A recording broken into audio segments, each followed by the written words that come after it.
more than he believed in himself. For instance, if the radio reported that the mathematics teacher was sick, Mambo would burst into celebration. Mambo's favorite radio program was Patana, a popular radio talk show where men and women called to settle relationship issues, to end relationships, and to get connected to their future relatives. In this program, whatever was supposed to be spoken in darkness under the covers of blankets was shouted for everyone to hear. But our friend Mambo was addicted to this program. Therefore, when we opened school, Mambo sneaked a radio into school and hid it in the dormitory. And every night, while other students snored and produced other funny sounds, Mambo would tune the radio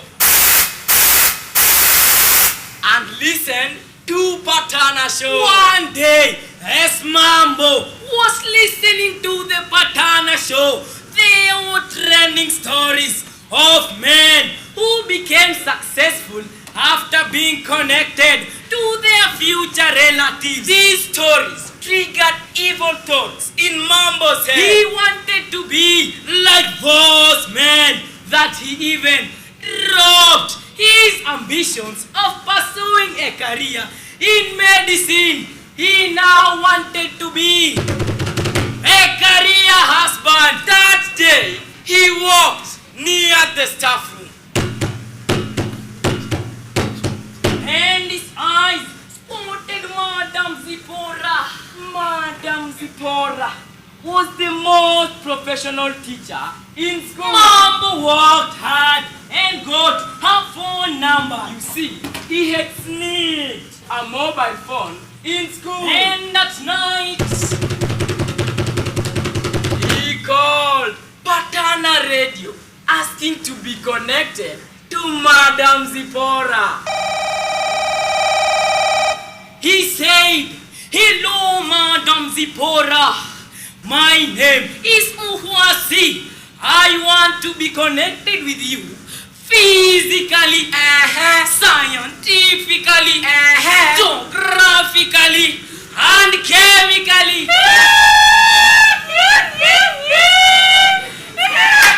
The laughter from the radio host interrupted. Then came the sweet voice of Madam Zipporah. Hello, Muhwasi.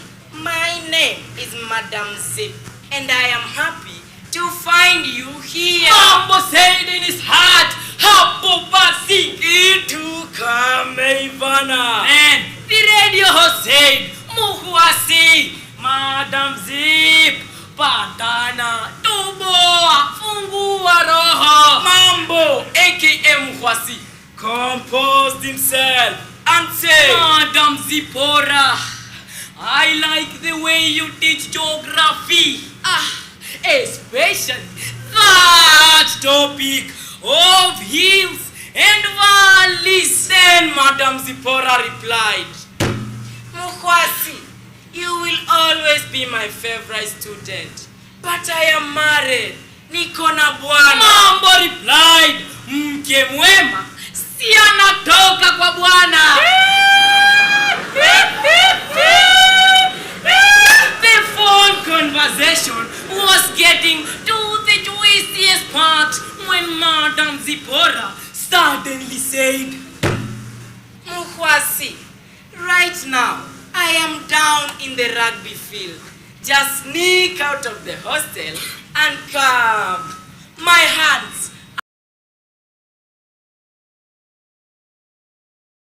Wait, did I hear that right?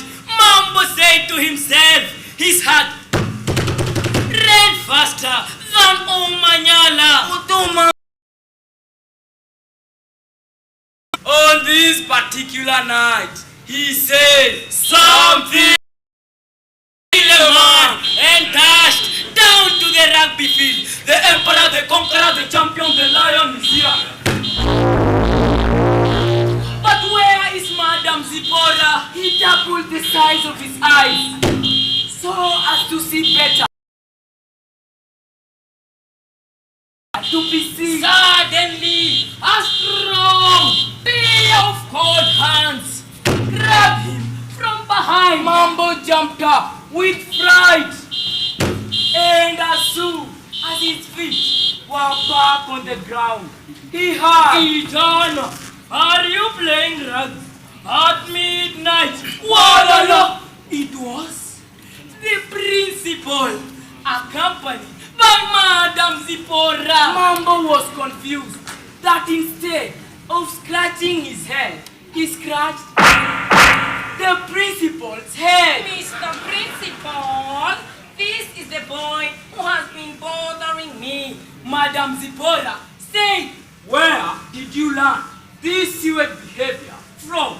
The principal Mambo confessed to the principal that he was trying to copy whatever he had from Patana show. The following day, Mambo's mother was summoned to school, and his case was solved with some serious guidance and counseling. Within no time, the story had traveled and reached the ears of the education officials of Patana village. The education officials summoned Patana show and advised them to air their programs while children were asleep. They decided to establish a student-friendly radio station which aired out sweet and creative content. And we, the students of Patana school, were allowed to contribute educative content to the radio station. Together with Mambo, we will soon be creating poems, songs, and narratives for the radio station. Radio mpya imetupa content ya kutosha, elimu bora. Radio mpya, you know, I am an honest man from Friends School. Come sing.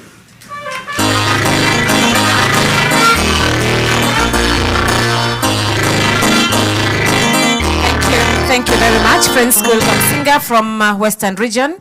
They have just performed a very interesting narrative, and I'm sure our partners from Communications Authority of Kenya are very happy to see that they are able to talk about responsible use of media, not just online, but even the radio. How responsible are we as far as what we listen to and how we react to what is on radio is concerned. Thank you very much. A round of applause for Kamsinga, Friends School Kamsinga. Thank you very much.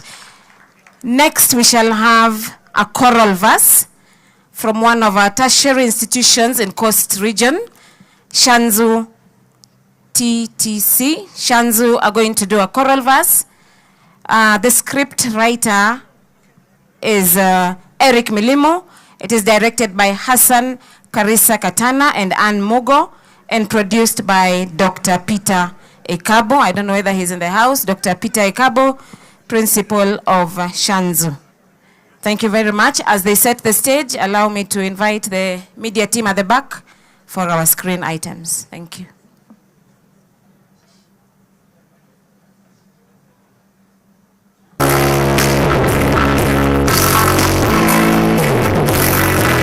Thank you for watching Embu TV.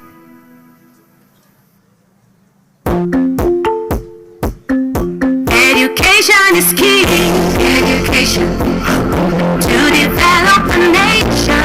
Education giving every learner the material for learning.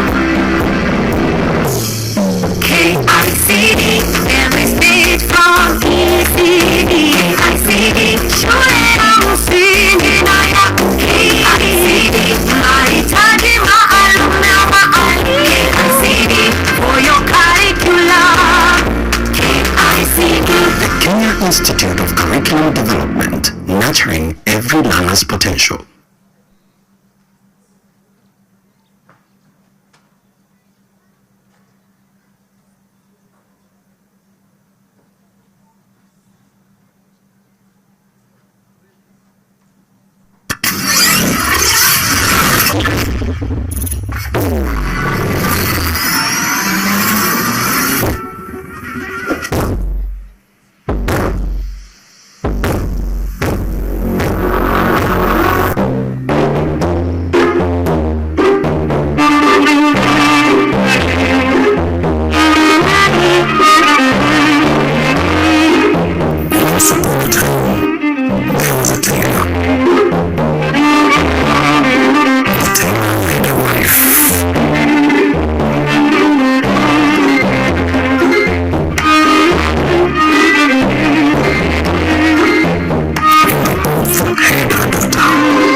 Dad, I want to be a tailor. Tailor? Yes. I want to be like Papa. Jesus Christ, son of a carpenter. Ella, you withdraw those words from your mouth. They are stinking like poor poverty. Monica, let Ella bring her heart desire. Thank you very much. You are imposing. Shamzo is ready for the choral verse. Thank you. Kukicha ni mpya wiki, nashukuru Maulana, kazi yangu ndo rafiki, hali yangu na pambana, jijini pasitahiki, biashara, saa ya fana, kanjo akinifukuza, wapi mali tauza? Ndiyo kwanza nimetua, jijini kwenye bidhaa, leo mekuja nunua, kwangu, tatizo sopeda, nitakacho tachukua, vitu kadha wa kadha, imenoga biashara, twajivunia ya jiji. Karibu karibu customer, va pendeza na hiki, mnunulie hata mama. Ish, nyinyi mwatutatiza kuuza kote mjini, vitumba kuitanaza mpaka barabarani. Dereva mwamtatiza, ajali mnazibuni, biashara barabarani ni marufuku jijini. Nani silete mabezo, tapachikwa mikwaruzo, siko hapa mchezo, tembeza zenu tatizo.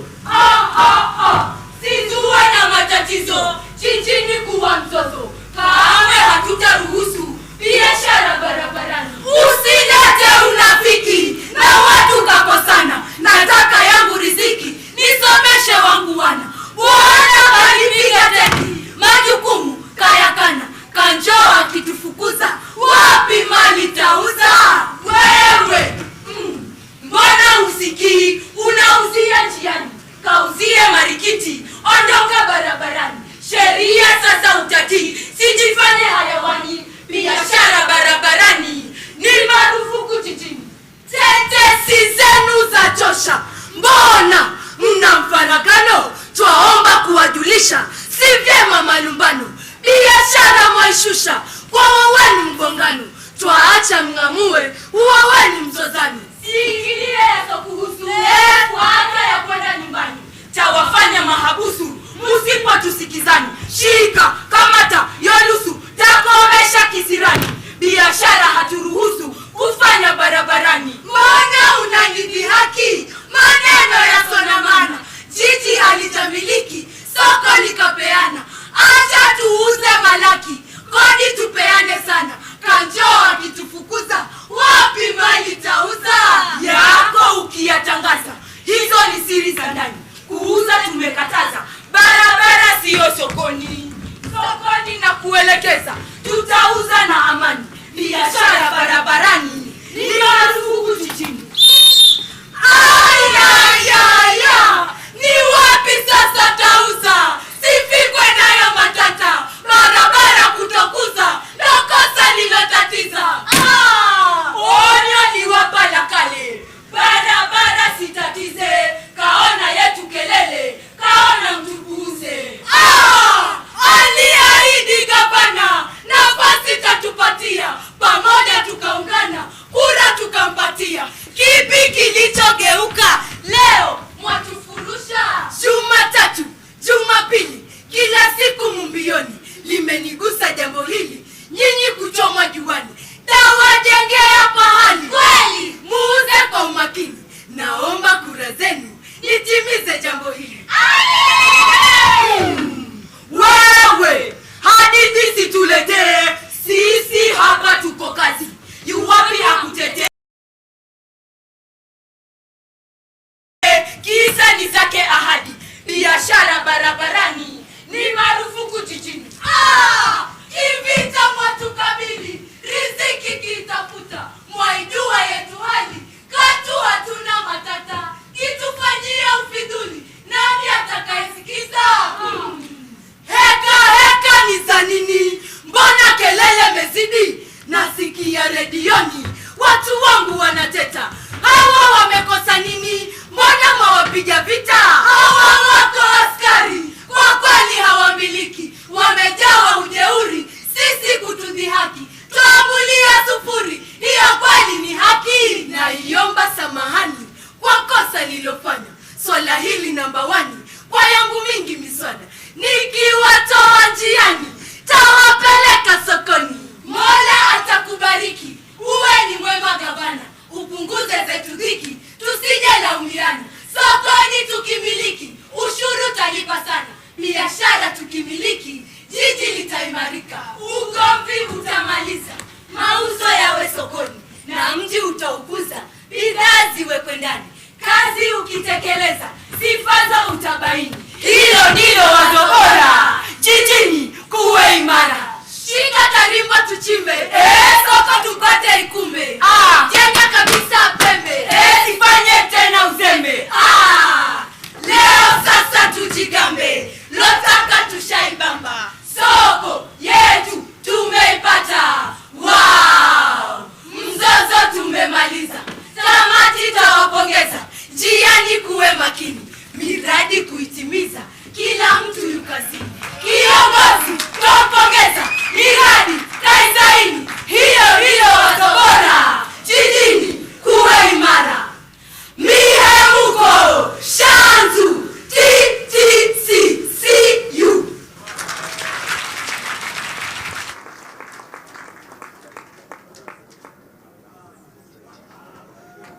A great initiative on the county government, ensuring that government projects are done successfully. Thank you very much, Shanzu Teachers College. Tuwapige makofi.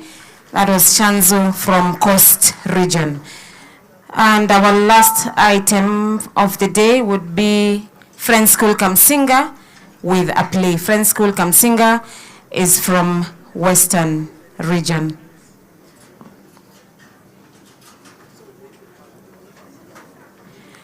This is a play that is written and directed by Eric Amunga, together with Ibrahim Wamboko, and produced by the principal Paul Weloba. It is entitled The Prescription. Let us see what Kamsinga wants to give us as the prescription. Most welcome, sound team.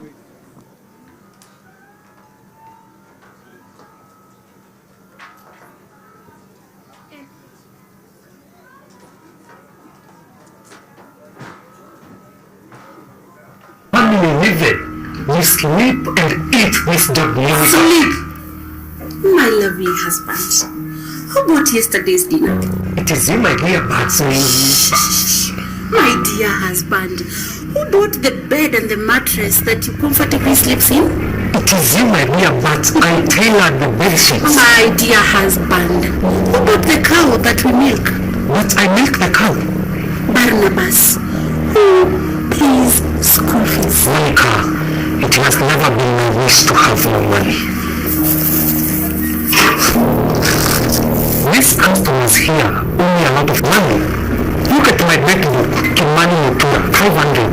Joroge, 1,000. Customers have been complaining all over. Which customers? Your visitors. I have to.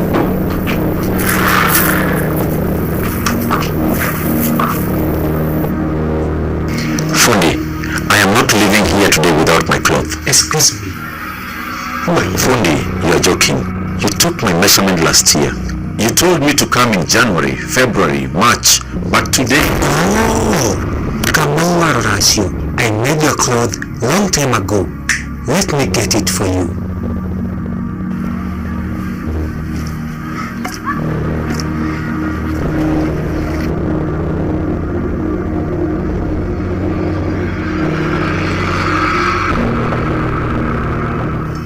Hope you remember your balance. 3,000 shillings. Now, give to Caesar what belongs to Caesar. I have to fit the cloth first.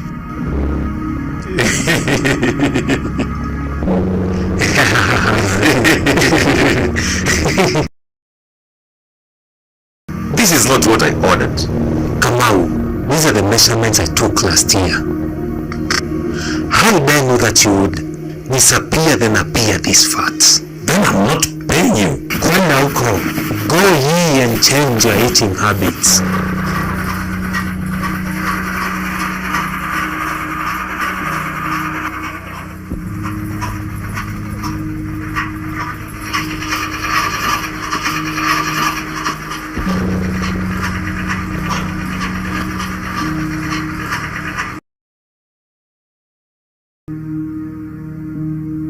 customer. How's the dress? Tia, this outfit is so amazing. Well fitting. Thank you so much. Always my pleasure. I was wondering You're wondering what? if you could use the same Chanel, come with it, to make my daughter a suit.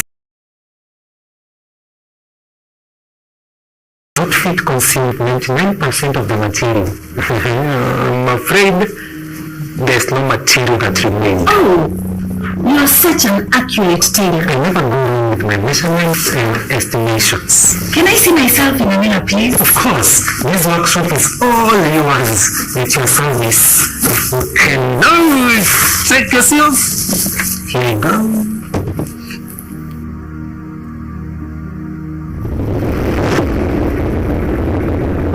Daddy, I'm not seeing the pins. Mommy, what is it? Mommy. Look at yourself, so smart. Aye, are you okay? What are you saying? I'm not seeing the pins.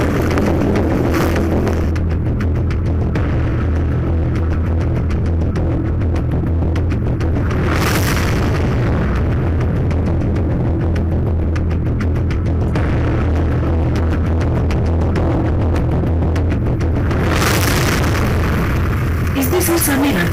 No, my name is Ella. I'm sorry, I can explain.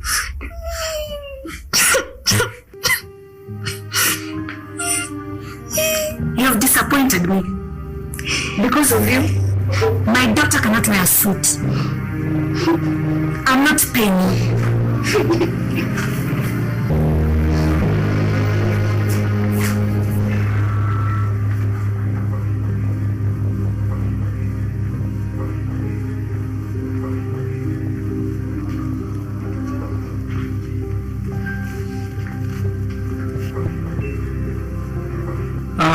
Kwenda huko. A daughter is just a daughter. Thank you very much, Just like sound my team. daughter. Friends School Kamsinga is set with a play, The Prescription. That was a film by, and I'm sure you can get onto our platforms and watch the whole of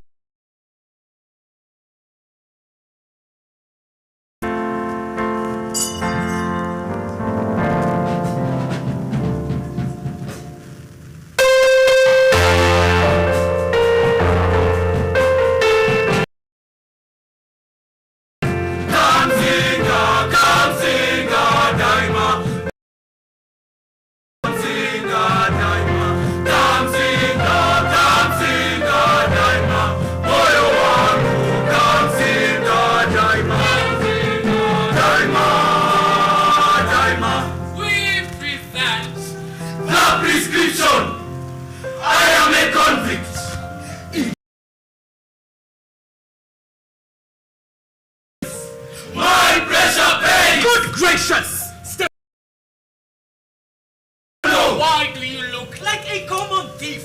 You look like a prisoner, a felon, a convict.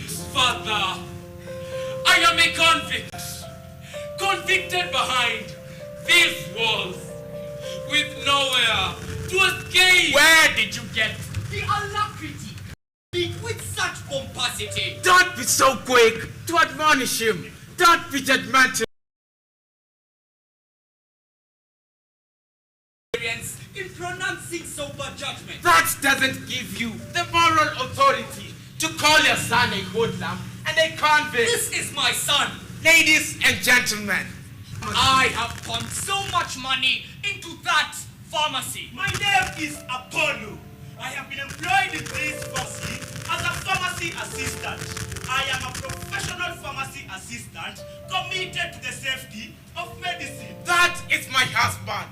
His name is Justice Agostino, a celebrated judge of the High Court. And this is my son. He is called Stefano. I am a Form 3 student at County Boys High School. My father does not want me to extend my sleep. This morning, students must wake up early to face the day with the determination of a reptile. Stefano is not a reptile. Even a crocodile sleeps for a while before it becomes agile and mobile. That is correct.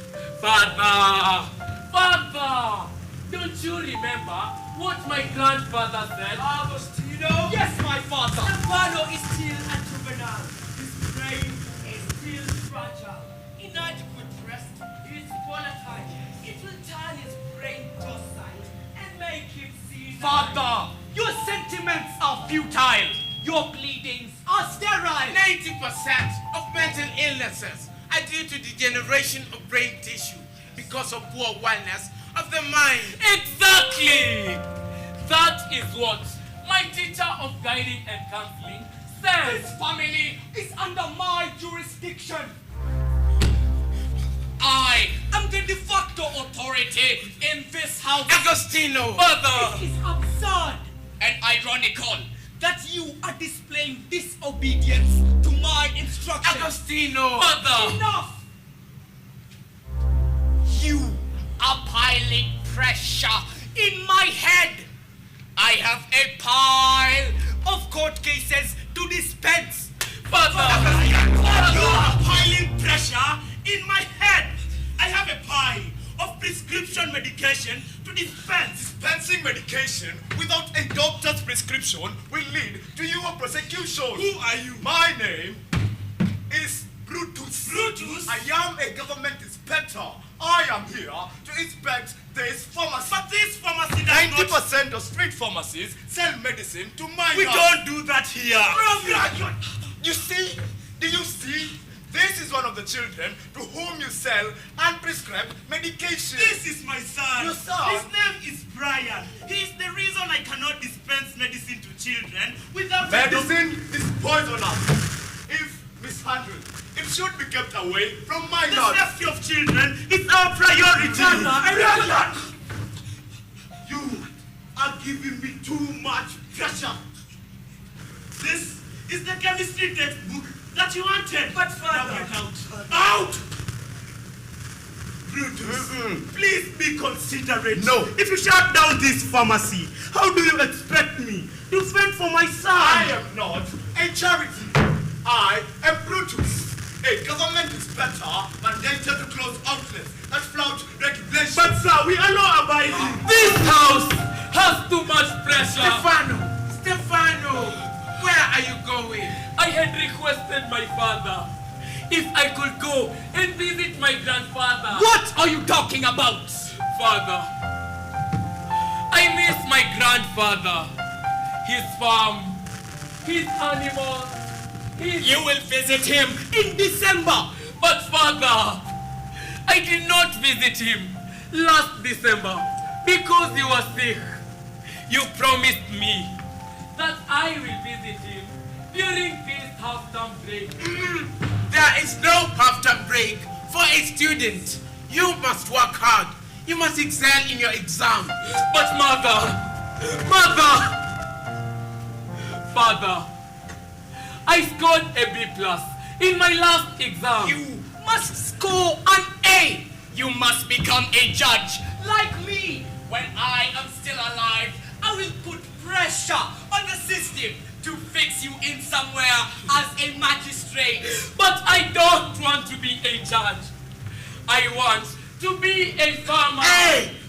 A farmer! A farmer! Stefano, are you dead? Stefano, come. Look around. What do you see? I don't see anything peculiar.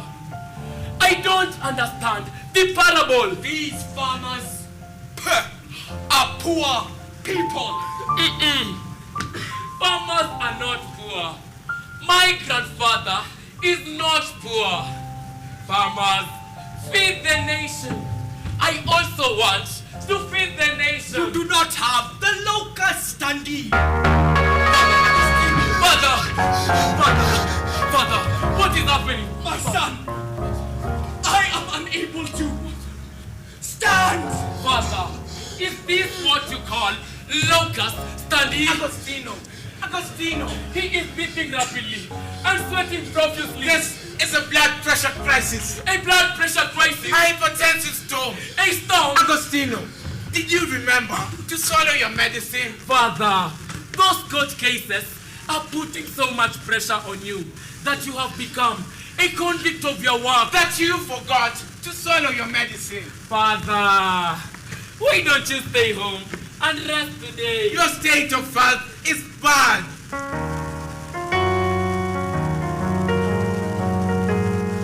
What are you talking about? Me? Skip work. I must dispense 200 court cases in a month. 200? Stefano! Teacher Marcus! Mr. Marcus! This is Teacher Marcus. He is my teacher of mathematics and physics. Portia, I have invited Mr. Marcus to help Stefano complete his half-term break assignment. Justice, with immense humility, I honor this invitation with nobility. Stefano, Mr. Marcus has the ability and the agility to be your tool of utility during this half-term break. Mr. Marcus, Yes. your commitment as a teacher is commendable. Thank you. But, Mr. Marcus, do you rest? You're always busy.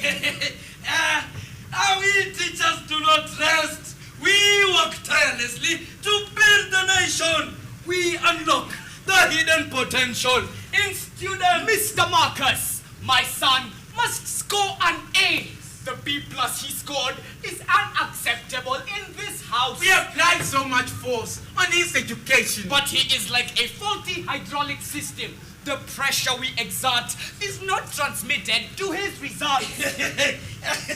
Justice, I am here to use the principle of Pascal to apply the necessary force that will exert pressure, which will be transmitted to his mean score from a B+ to an A. Stefano!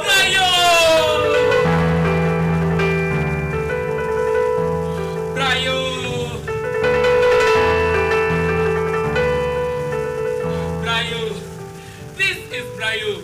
He is my classmate. Stefano, is Brayo a foolish child? Justice, I teach Brayo. He is not a foolish child. I hope he scored an A in his last exam. Stefano, I do not want you to mingle with dunderheads. Father, Brayo was the third best student in our class. He scored an A. Agostino, Brayo is the son of Apollo, the pharmacy assistant working at my pharmacy. How can the son of our employee score an A while you score a B+? Justice! Children have different intellectual abilities. Mr. Marcus, you are a teacher. Yes. You know nothing on Freud's theory of psychoanalysis. Agostino, Excuse me, sir. My father sent me here. He said he's under some pressure. is he fine? He cannot afford to abscond duty. That pharmacy will not pay its creditors. I will have to go. I don't want pressure. Portia, do not irritate me. I have pumped so much money into that pharmacy. Do you want to kill me with pressure?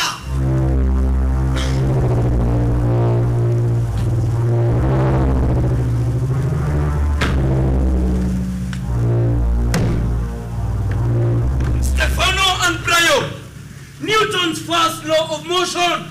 A body at rest Stays at rest unless acted upon by an external force. Mr. Marcus, parents pile too much pressure on us. We have become prisoners of curriculum, slaves of the means code, and convicts of pressure. The convicts. Teacher Marcus, help me. Stefano, you are as inert as the noble gases. That is why I am here to help you. Brayo. Yes, Stefano. Help me. Stefano, Yes, Father. I have some good news. I agree with you. You will go to visit your grandfather. Thank you. Thank you. But on condition that you finish your assignments. Mr. Marcus. Yes, sir. Here are the assignments.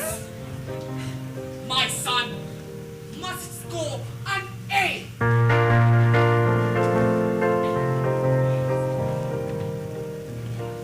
Stefano, no completing assignments, no leaving this house.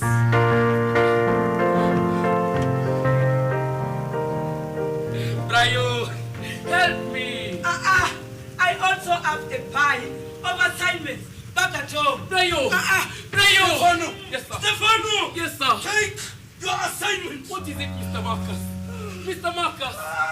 Father.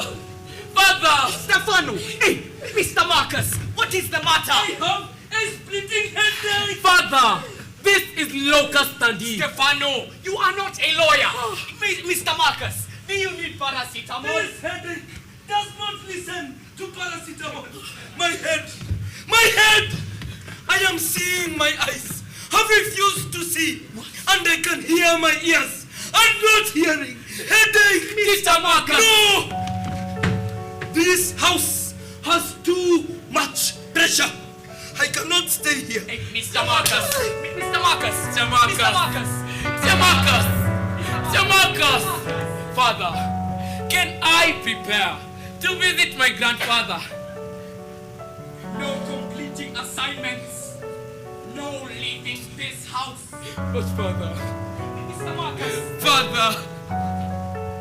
Father! I am not here for antenatal clinic. I am here for inspection. Who are you? And inspection. What inspection? My name is Brutus. I am a government inspector. I am here to inspect this pharmacy. Brutus, this pharmacy has nothing faulty. We pay our taxes on time. This pharmacy stocks expired medicine.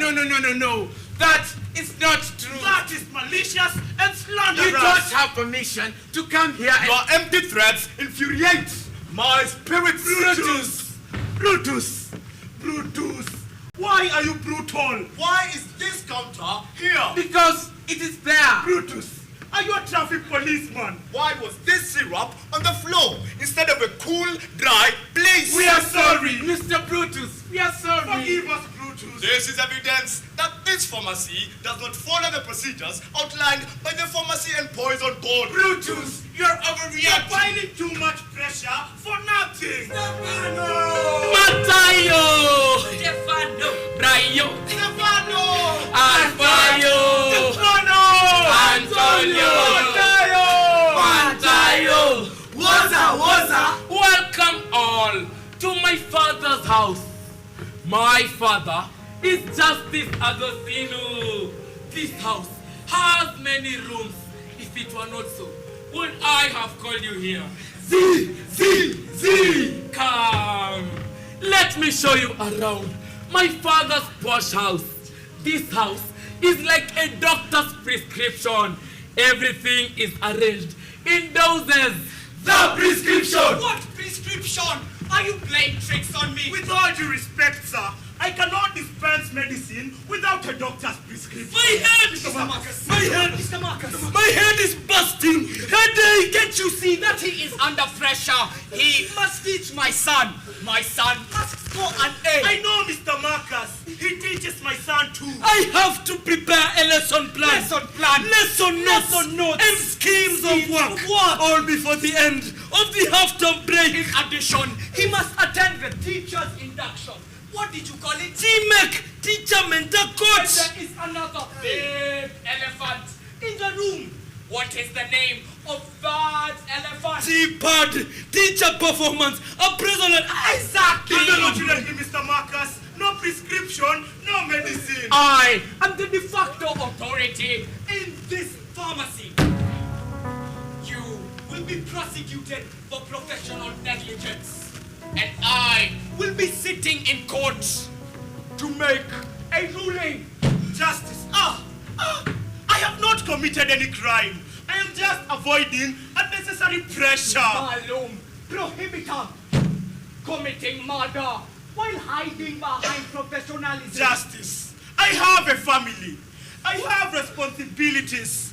Life is so stressful. I don't want pressure. Justice! I have seen that this pharmacy is full of confusion and my head is expanding like a binomial expansion of an exponential. I can't solve this equation.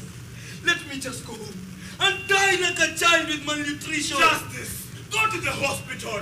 Let the doctor examine him. Then the doctor will prescribe the right medicine. Mr. Marcus. Mr. Marcus. This is not a hospital. This is a pharmacy.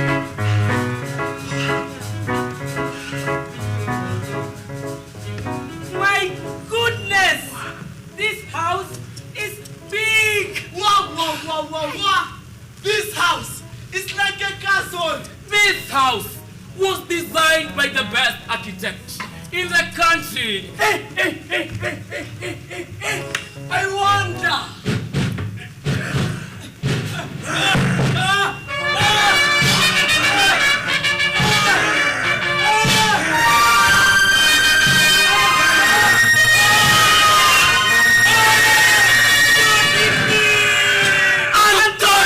Antonio! This is VR. What is VR? Virtual reality.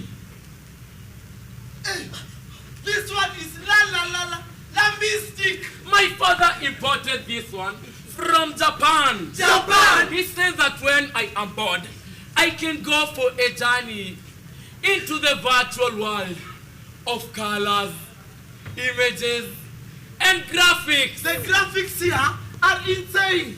Damn, man! I have an idea. We can use this house to shoot a video which will go viral. Talk! We can combine the graphics here with the decor of the house to make a cool video on Talk! But we have come here to help each other on our assignment. Brayo, we are here to go viral. Talk! Brayo! Since it is half term, we have all the time to create a scintillating video and upload it on my Talk account. But Stefano, you requested me to go and call them so that we can complete our assignment. Brayo, we are here to go viral. Talk! What is this Talk? Brayo! You are in Form 3 and you don't know a Talk. Brayo! Talk is a social media app that allows people to talk and talk. It allows users to upload media that can be edited in filters and be organized by hashtags. Our hashtag for this video is Hashtag bubbly. Wait! I have another question. What is a hashtag? You don't know a hashtag? Stefano! what? Stefano! Your mother is coming. My mother. His mother is bad news. Stefano, where do we go? What do we do? Where do we hide? Stefano, you say your father's house has many rooms. Please, Stefano, show me one room. Show me the next room.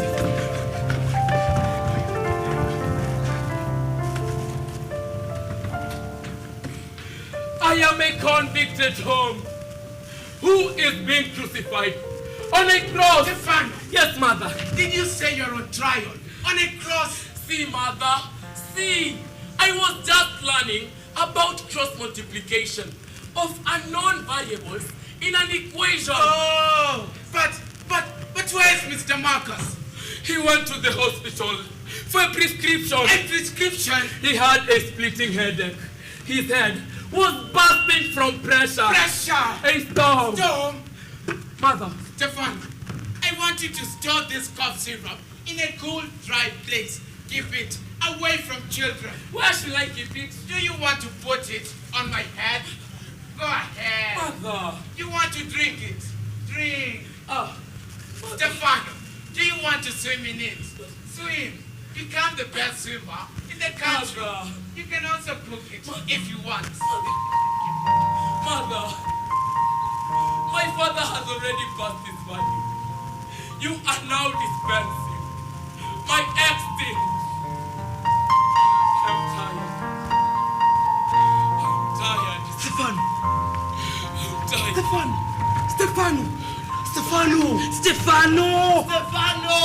Cheer up! Stand up straight! Don't be desolate. Stefano! Don't stagnate! Cheer up! Radiate. We have come here to celebrate. You don't understand my fate. I am like that syrup in a bottle, tightly closed with instructions. Store in a cool, dry place. Keep it away from children. Stefano, we are all here to help you solve this conflict. Cheer up. Uplift your spirit. Stefano, did you forget that we are here to go viral?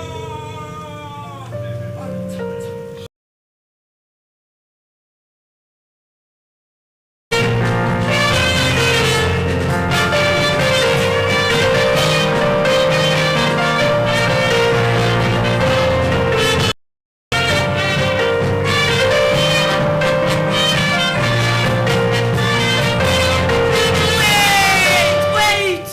What about the assignments? Brayo! Don't give us pressure! Brayo is get out of this prison. Stefano! You need some energy! We all need energy to train. We need energy!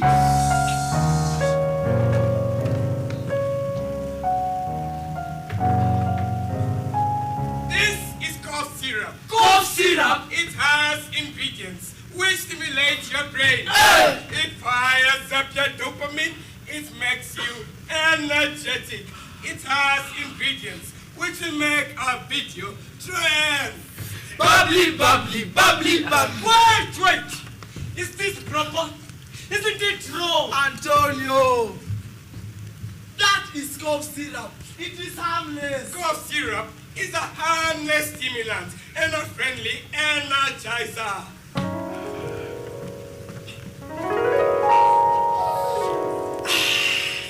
Go, Brayo! Go, Brayo!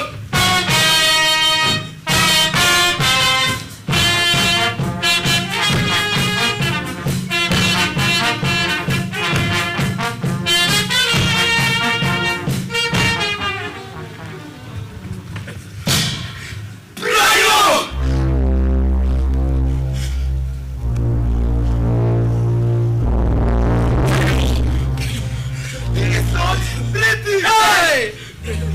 Hey! He's as cold as a corpse. Stefano, what do we do?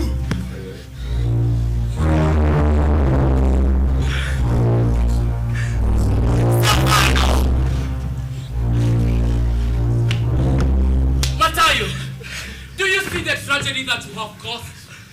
Are you contented? I did not touch him. I did not harm him.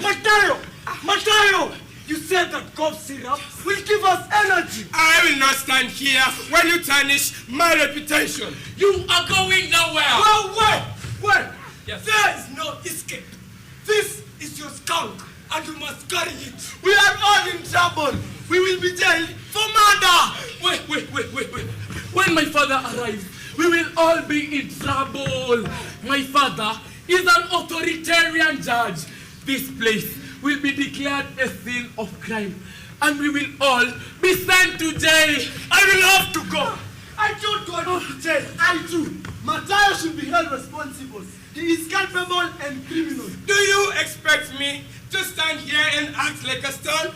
You are dreaming. I am going home. You are going nowhere. I did not invite myself here. Stefano did. He should be responsible.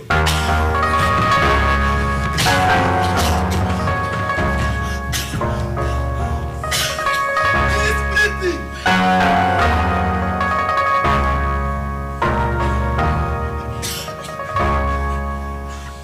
He has a fever.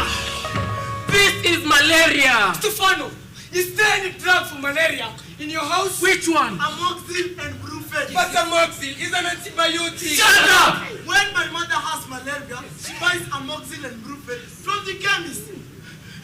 There is no amoxil. What about Panadol and Brufen? No pharmacist will sell you drugs without a doctor's prescription.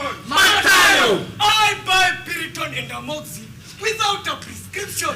What are you telling us? Excuse me, sir. I need help. Stefano, where is your prescription? It is malaria and ulcers. My friend has collapsed. Your friend? Yes. We were doing my assignment when he suddenly developed a headache and hotness of the body. What is happening in your house? Your father was here with a headache. You are here with a headache. Pressure, pressure. Apollo, I am under pressure. Stefano! Oh, Stefano, my grandson! Stefano! Kuka, what are you doing here? Are you sick? No! Why are you talking about me? What is happening? You are dead! Me? Dead? You took cough syrup and died! You see? You see? You said that I murdered him. I am as fit as a fiddle! This is my grandfather. His name is Kuka Zebedayo. Zebedai, take your grandson out of this place. But why? I came here to see Portia, the owner of this pharmacy. I brought her fresh fruits from the village to prepare for my good grandson, Stefano. Kuka, What is it? I came here to beg for medicine. Don't tell me that you have also fallen sick like your father. This friend went to... My friend came to visit me, and unfortunately, he collapsed. Stop! Stop it! We have to leave this place. This house is under pressure. If Stefano does not come back in the next 2 minutes, we better leave. Somebody is coming.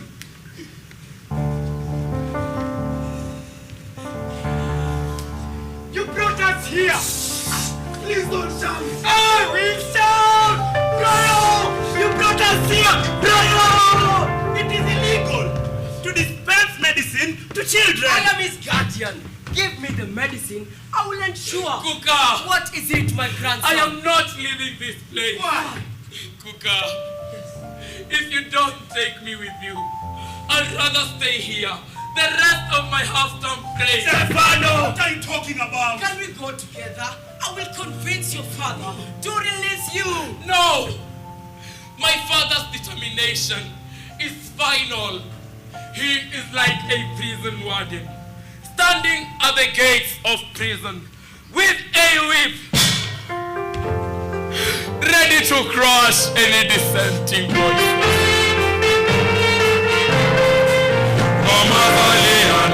Nataka kucheza, kutakutwa, kisha zoea kesha, sakata rumba, achilia presha, tutacheza, tutapatuna pesa.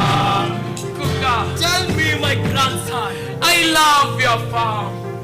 Fresh fruits, happy chicken.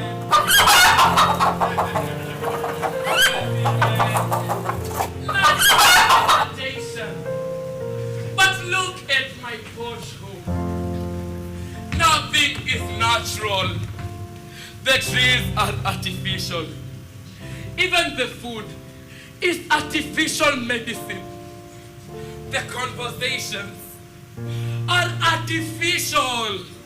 Kuka, What is it, my grandson? inside those gates lies a tunnel that has squeezed me into a convict. Life in that house is like this virtual reality. Nothing is natural. I cannot stay there. Why? Stefano! Stefano, my grandson! Wait! Stefano!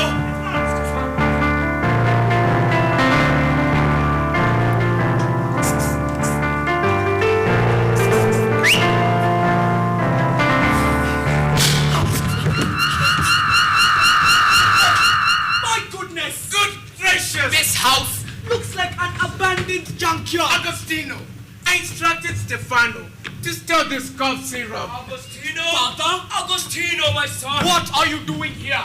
Stefano will not leave this house. Agostino! Stefano is not a convict. Mother! Mother!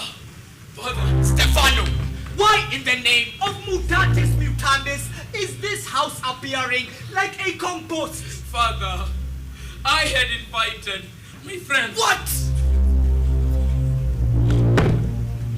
What did I hear? Did you invite your friends to my house without my consent? Agostino! Stefano, my good grandson, is not a prisoner. You are a retired Father Emeritus. Allah! You know nothing on modern parenting. Stay out of this conflict. What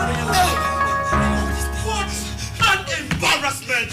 Forgive me, Father. Justice Agostino, please forgive me for the embarrassment that my son has brought into this house. Your son was here in the morning. I left him in the house to work on his half-term assignment. I instructed him not to leave the house. Get out! Get out of this house! Out! Out! Stefan, who are this? Why are they putting on my lab coat? Second, isn't that my imported, expensive Brazilian hair? Stefan, who are they? And what were they doing in my bedroom? Enough of this charade! Enough! Give these children a break! Spare the rod! Spoil the child! It is wrong to contain children as if they are syrup in a bottle. It is very, very wrong to measure their lives the way a doctor measures doses on a prescription. These children must excel in education to make their parents proud. That is the prescription. No! I disagree with that prescription! Brutus! Brutus! Who is Brutus? I am a government inspector who ensures the safety of medicine everywhere, including homes. So what? These children should not be bottled up like medicine. They should not be stored in a cool and dry place and kept away from fellow children. Exactly! Mr. Marcus! Mr. Marcus, have you recovered? Mr. Marcus, what did the doctor say? The doctor said that I needed a break to go for a walk and take a water break to kill the headache. That was the prescription. Not every headache requires medicine. Exactly, sir.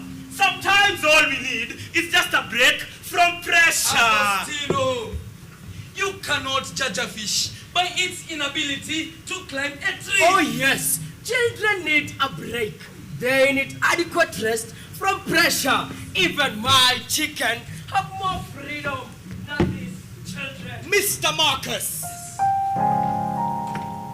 Father, I think you are right. I did not know that this matter was affecting Stefano. Portia, we prescribed the wrong prescription. The prescription! Stefano, come.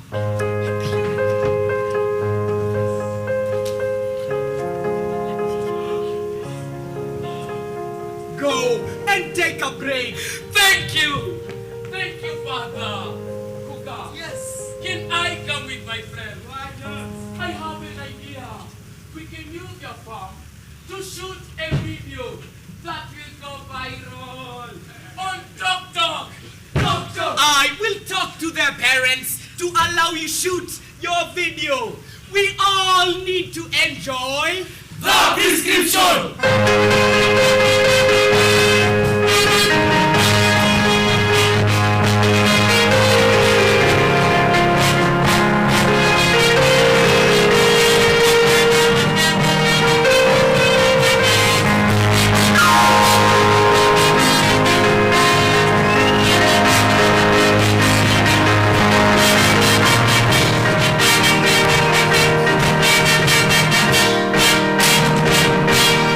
From Friends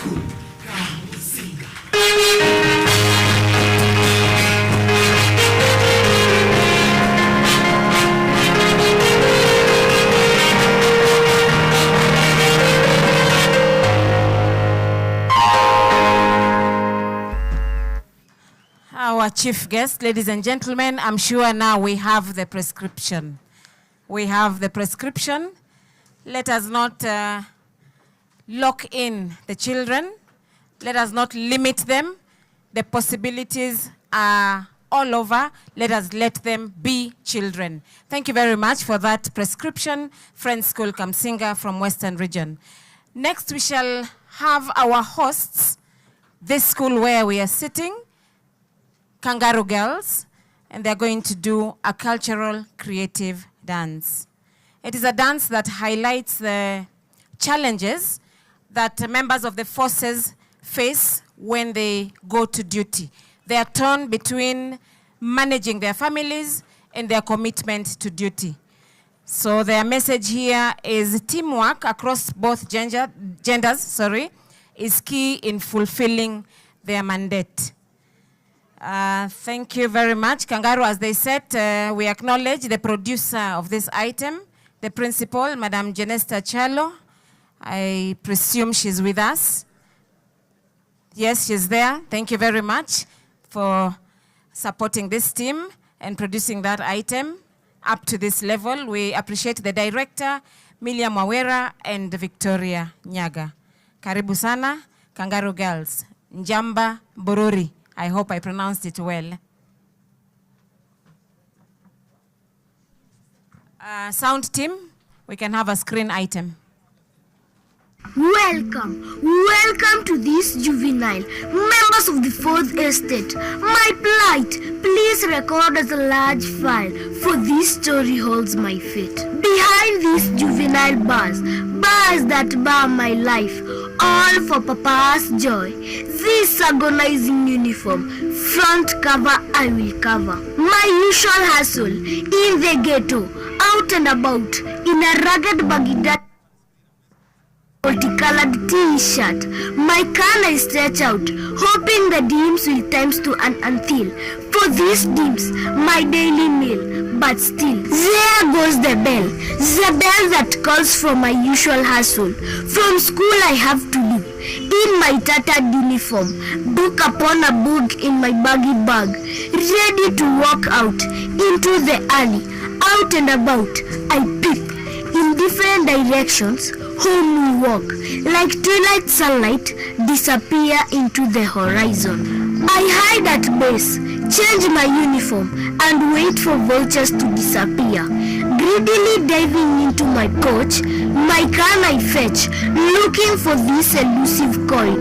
Jambo, nisaidie, a coin I beg. Auntie, from the blues, hallelujah, a stranger drops a coin. Give me a coin, drop a coin, one coin, tingly, two coins, tingly, many coins, matingly, I count and mount, cylindrical mountains of coin. My tears brim almost burst. Today, job was more than fine. Down the lane, at pitter-patter, humming towards home, with a smile on my face, darkness calls. As the dark night falls, at home I need to hurry. The aromatic aroma wafting in the air beckons me, my base, my usual place, the motura. Kata ya mbao, I shout though short. Hurry nani, home sweet home. 5 for me, 5 for we. Hunger bites, hunger stings, darkness calls. As the dark night falls, I need to hurry. At home, all waiting stomachs to fill. Dine and wine, shall we? Come, my siblings, let's dine. Celebrate my humble gain. Papa smiled. Good boy. He taps. Other bills have cleared. My Kanywaji bill also sorted. Just like that. Thank you very much. Dawning of a new day. Kangari Girls on stage with a cultural creative dance.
watoto wa mamia sana. Unayo vijini mwetu.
Thank you very much, Kangari Girls, for that beautiful cultural creative dance.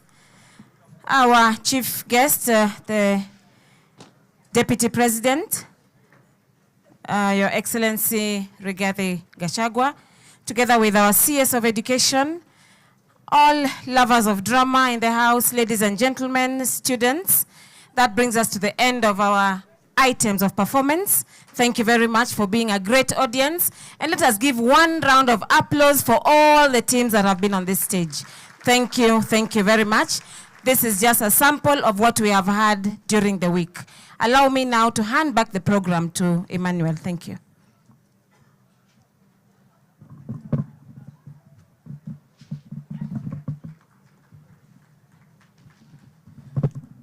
Mstahiki Mheshimiwa Naibu wa Rais, Wizara ya Elimu imeweza kutia fora kwa kufungua fursa ya mabadiliko ya kiuchumi, jamii, kiupitio, tamthilia na filamu.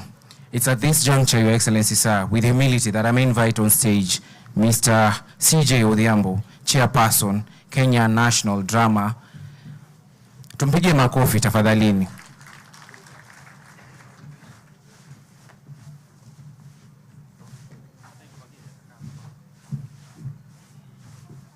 Our chief guest, His Excellency Hon Rigathi Gachagua, the Deputy President of the Republic of Kenya, the Governor of Embu, Excellency Hon Cecil Mbarire, the Cabinet Secretary Education Hon Dr. Ezekiel Machogu, the area MP, and all the congregants who are here with us today.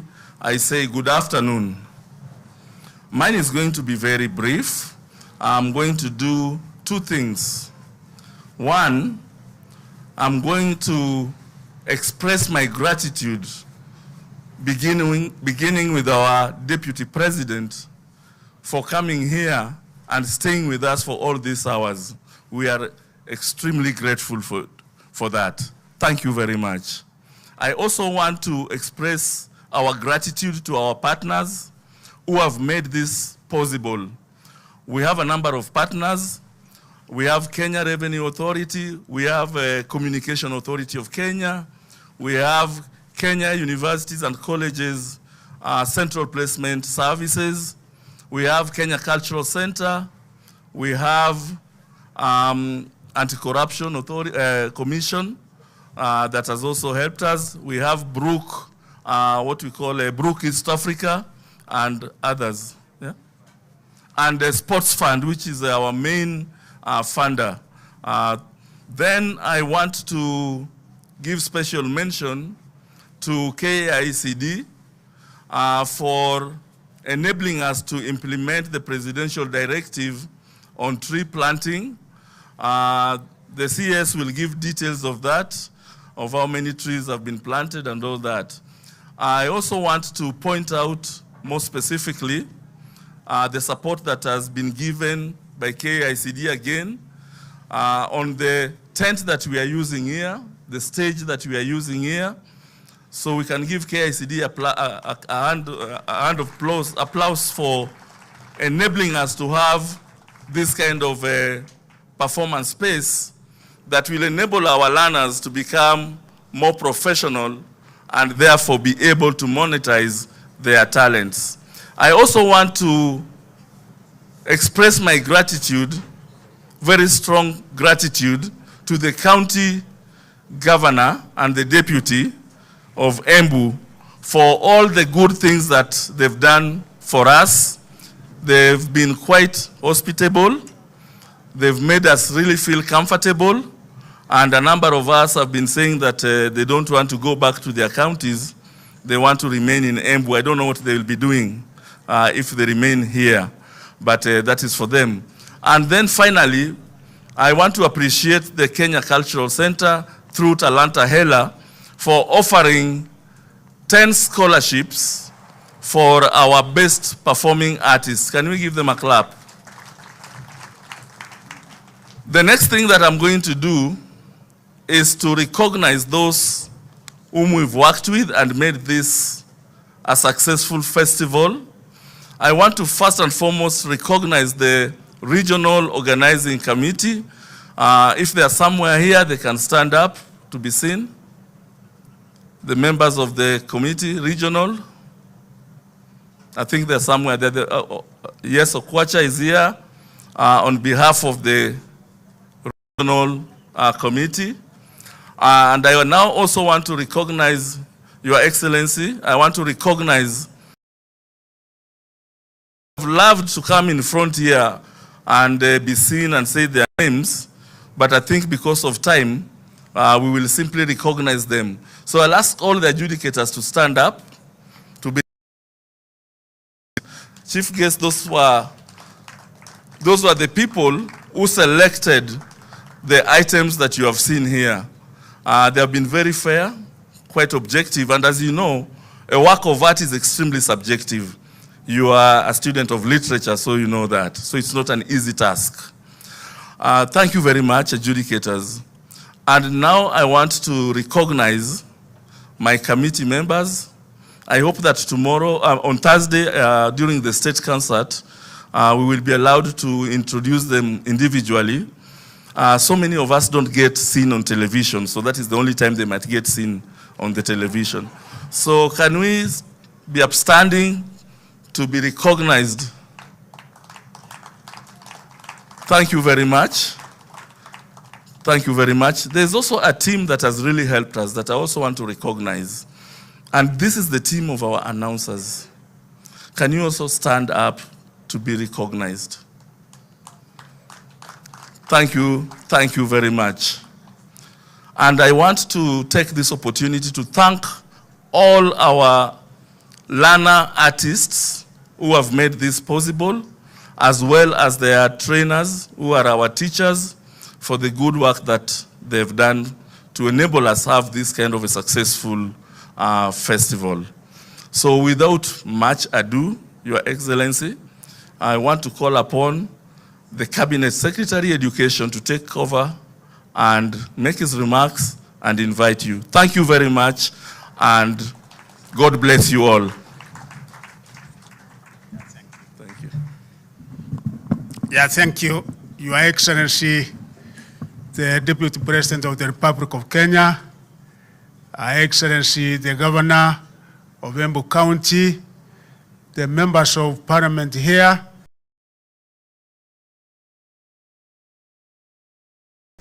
the Senator of this county, the members of County Assembly, the Chairman, my friend, Professor Odhiambo, here, and all of us, good afternoon. Yeah, good afternoon once again. Very memorable day, because this marks the 62nd drama festival ever since the time we started competing and celebrating this great event. We came here, Your Excellency, on the 8th, and we have been here now for 8 days. Our young ones, right from ECD to primary, to junior school, secondary schools, our TVET institutions, and all our universities did participate in this great event. Your Excellency, this started way back in the beginning of the year, and we had these events held in our sub-counties.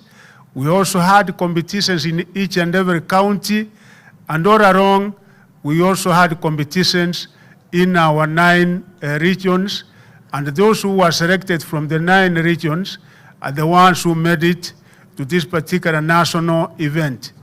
Last year, Your Excellency, we had about 15,000 participants.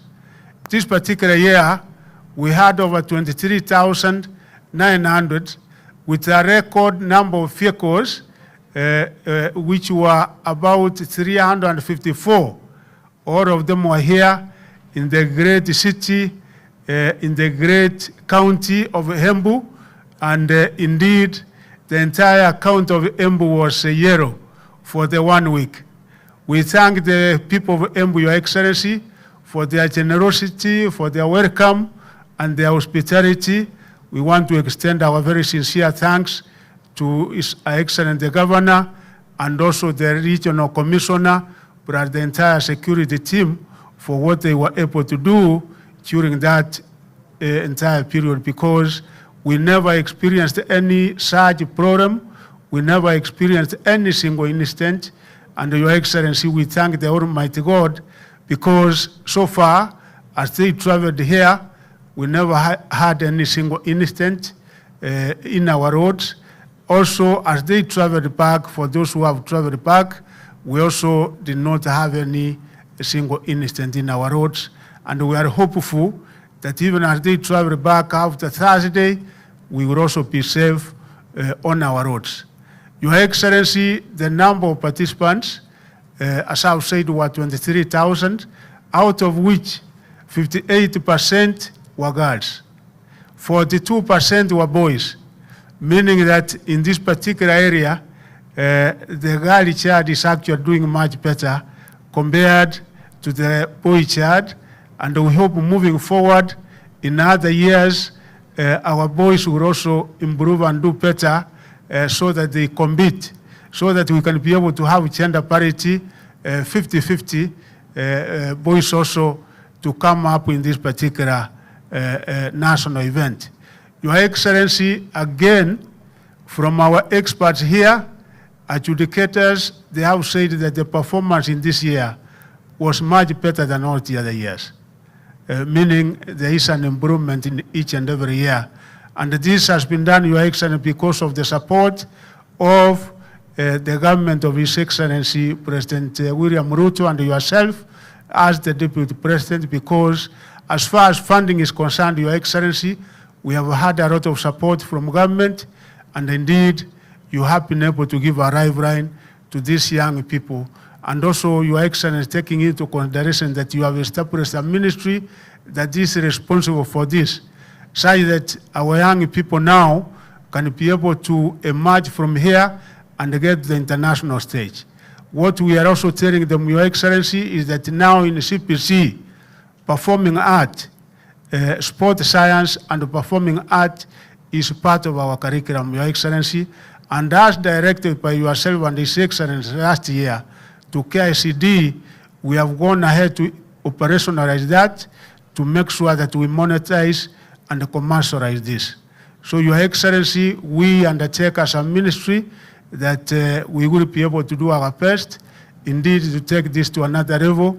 We have even engaged our brothers in the East African community because there are quite a number of countries who don't participate in anything to do with the trauma. It's only Uganda, but we are extending this to the entire East African community, Rwanda, Tanzania, and all the other countries that make the East African community. Your Excellency, I now want to take the opportunity also to thank the committee and our partners who were able to assist us in many ways in order to make this a total success. With those many remarks, Your Excellency, I now want to invite Our Excellency the Governor of Embu County to make our remarks and also invite you. Makofi jameni kwa Governor. Ametufanyia mema, kazi kubwa na heshima kubwa hapa Embu. Thank you. Thank you.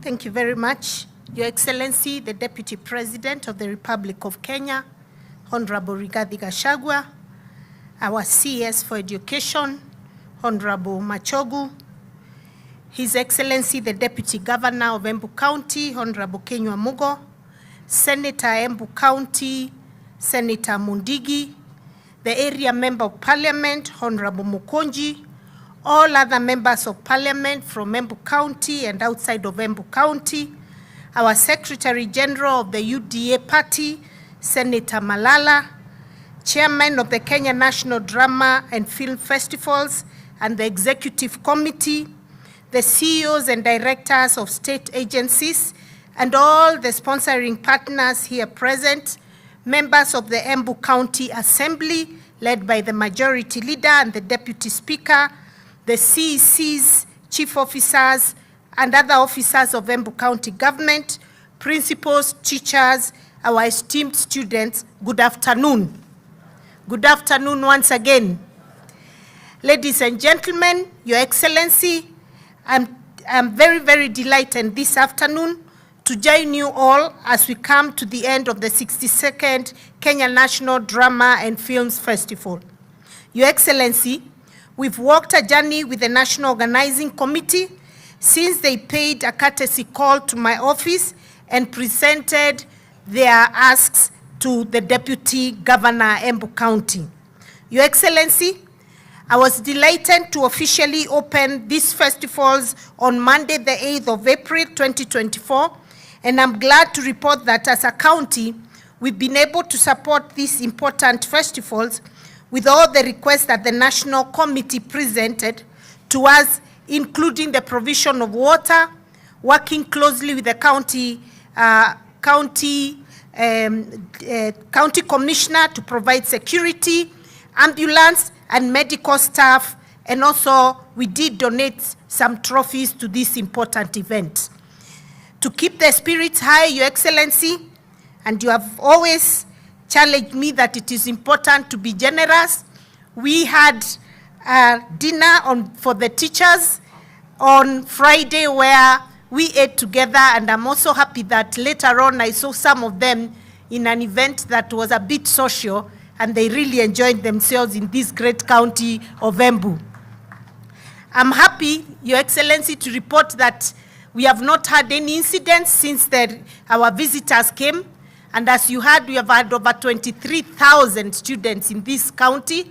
And we are happy with the work that the county commissioner with the entire security team have been able to do so that we can ensure the security of all our visitors. Your Excellency, Embu County has truly been honored to host this year's festival. And on behalf of the people of Embu County, I thank you all for choosing the land of opportunity as your host. I hope you have enjoyed your stay in Embu, and as we agreed that the single ones were free to look around, I hope one of you will get a wife or a husband from Embu County. It is my hope that out of your busy schedule took time to tour Embu and see what Embu has to offer and sample our nyama choma. And also I hope that you'll leave Embu County with a packet of the best tea in the country and the best coffee in the country. And if you can, please taste our mogoka. It will make you very, very happy. Your Excellency, I'm glad that this year's theme, Unlocking Opportunities for Socio-Economic Transformation Through Drama and Film, reflects the direction that the national government is taking in regard to arts. Youth unemployment remains one of our greatest challenges as a country, and it is the responsibility of everyone to explore avenues to increase youth employment opportunities in the country. One such way is through drama, film, and other creative arts. As Waziri has said, we must start to commercialize and monetize this important sector. Theater performances and film can be a source of entertainment, income generation, and career development. I was delighted, Your Excellency, to see Dennis Itumbe here, and he supported Kangari Girls as they were trying to put together their performances. And also, he came for some of the performances here, and also the Secretary General of the UDA Party, Senator Cleophas Malala, who also actively participated in the festivals. These are the extra miles we need to go so that we can guide our young people to exploit the creative economy. Your Excellency, I'm also happy that today you have come with none other than KJ, one of those people who monetized the creative industry in his days, and is today a member of parliament for Dagoretti. Thank you so much, KJ. We are super proud of you, and we look forward to seeing more young people get to where you are through the creative industry. For us as a county, to harness these skills, we have opened our Talent Academy, where young youth hone their skills in theater, film, and music. We have also created a vibrant department of sports, talent development, and creative arts that has performed extremely well. The department has successfully initiated programs that promote creative arts, including our Embu Music Awards that we are now going to make annual. We started for the first time in history last year, December, and also the formation of the Embu Wasanii Sacco, where young creatives are able to get some income to support their talent. And then we also have the Embu Talent Hub, among many other initiatives in sports and games. Your Excellency, it's also encouraging that the national government is moving to create avenues that creatives can use to monetize their talents. This has been through recent engagement with Meta and creation of spaces that promote the development of the digital economy. In education, drama is not just creating artists or actors, it develops well-rounded individuals who are creative by providing a plot of expression, imagination, and innovation. Your Excellency, as an education system should mold a holistic individual, and drama and film can contribute to the well-rounded student beyond the academics, thereby creating an emotional, social, and culturally intelligent citizen. This is especially critical when, as a nation, and with you at the forefront, we are fighting a war against illicit brew and the drug abuse menace that have already greatly affected our youth and their ability to live active and productive lives. And we are happy that in one of the plays, we've seen what it means for our young people when it comes to fighting the temptation of drug use and abuse. As a county, we commit to continued partnership with the national government and all its agencies to ensure that we grow the creative economy. As I conclude, my gratitude goes to all the teachers of the participating schools and the members of the National Executive Committee, the Ministry of Education and line departments for their individual and collective roles in making this event a success. Your Excellency, I mentioned at the opening ceremony that Embu County has been recently listed as one of the best places to live and has the highest life expectancy in Kenya. Our people are hospitable and friendly, Your Excellency. So because I want you to live long, Your Excellency, come, we'll get you a piece of land so you can live here and live for many, many more years. You're a witness to this based on your numerous visits to Embu County, and we appreciate the many times you keep coming here, and we ask you not to give up on us. Keep supporting us because we are a county that is determined to excel. I hope our visitors had a pleasant stay and that you have considered remaining behind after today, or you'll have more reasons to come back and visit Embu County, the land of opportunity. Congratulations to all the winners for your hard work and the dedication to the performing arts. Asanteni sana. It's now my pleasure and duty to welcome the truthful man, our Deputy President, Honorable Rigathi Gachagua, to come and close this 62nd event of drama and music festivals. Karibu sana, Your Excellency. Please give him a hard clap as he comes up. And as you can see, he was ready to spend the day with us. Give him another hard clap. And, you know, I heard him complain when he was told he'll only watch 4 performances. And he said, I'm here for the long haul. I want as much as I can watch. Please give him another round of applause. Thank you so much, Your Excellency. Thank you very much, Governor. Please be seated.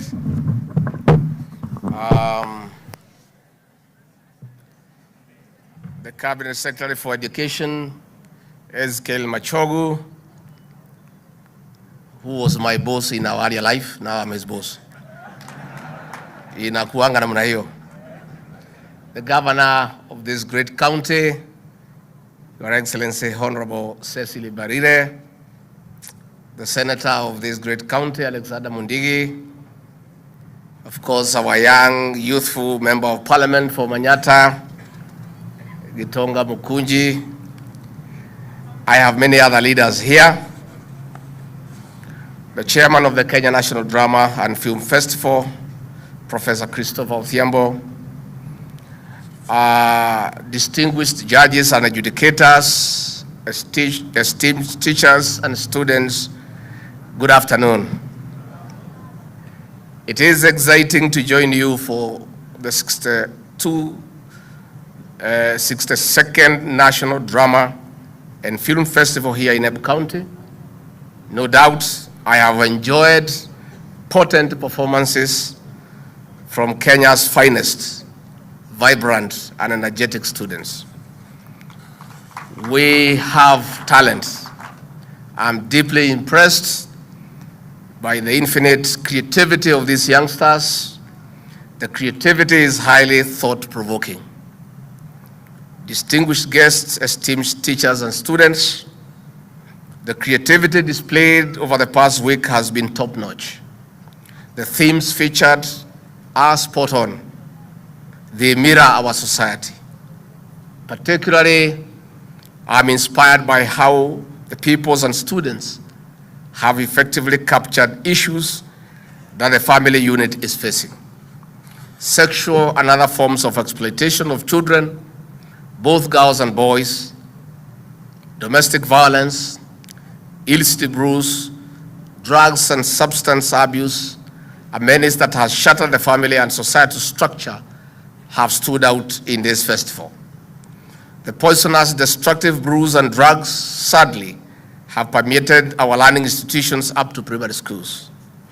The radiations have also vividly painted the picture of threats to the socio-economic development of our nation, and by extension, a threat to our very existence. These include banditry, terrorism, and other forms of insecurity. It is impressive,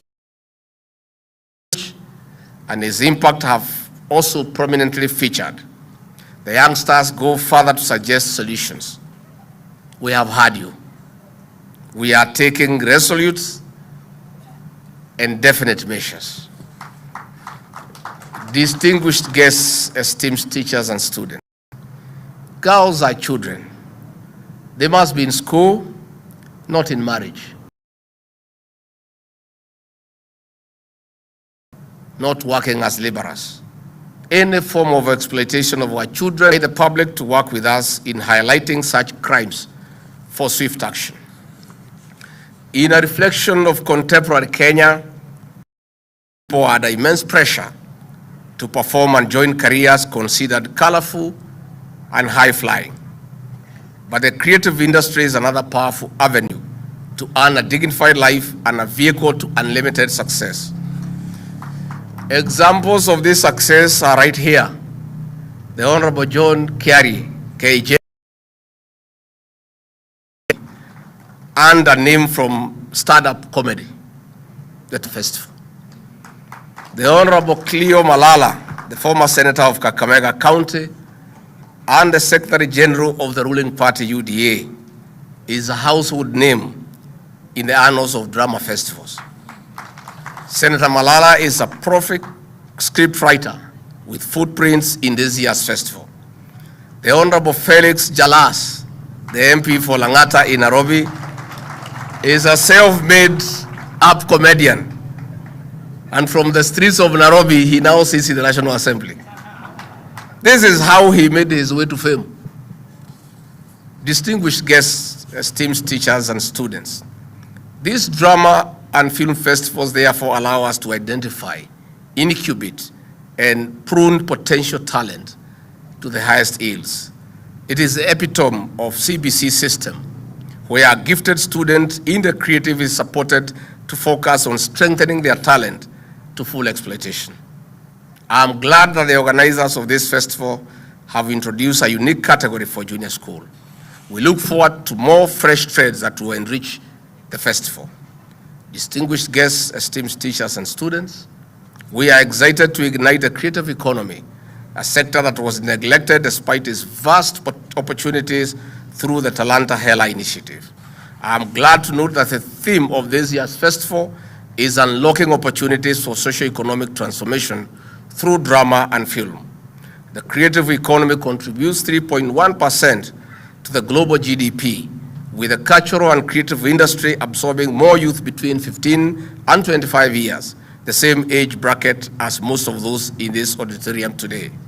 15 years ago, the sector was worth 85 billion Kenya shillings, equivalent to 5.3% of our country's GDP.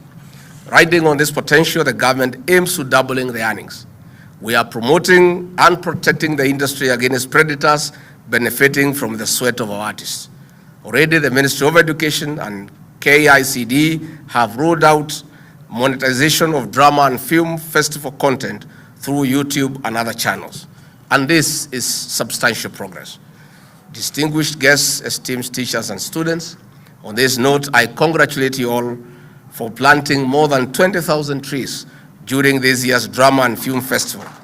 This is key to meeting our target of 15 billion trees by the year 2032. I commend the Ministry of Education, led by our very able minister, the Kenya Universities and College Central Placement Services, the Kenya Revenue Authority, the Communications Authority, the KICD, the Kenya National Drama and Film Festival, the county government of Embu under the able leadership of Cesc Barire, and other partners for a highly successful festival. We deeply appreciate the judges and the adjudicators and students for the electrifying performances. As for the participants and winners, it is hearty congratulations. We are winners. Asanteni sana. I think that was a speech of the Deputy President of the Republic of Kenya. Wacha sasa niongee kama rigiji ni kutoka Roro. Take this thing away, it's too serious.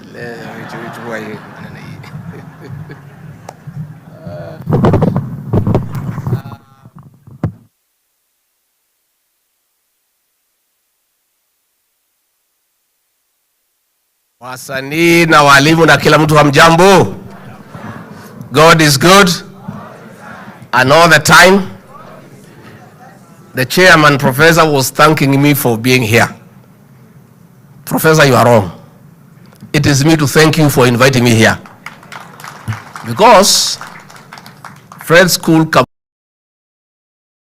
a very good show here. To take a break and have some prescription. We in leadership had a good break.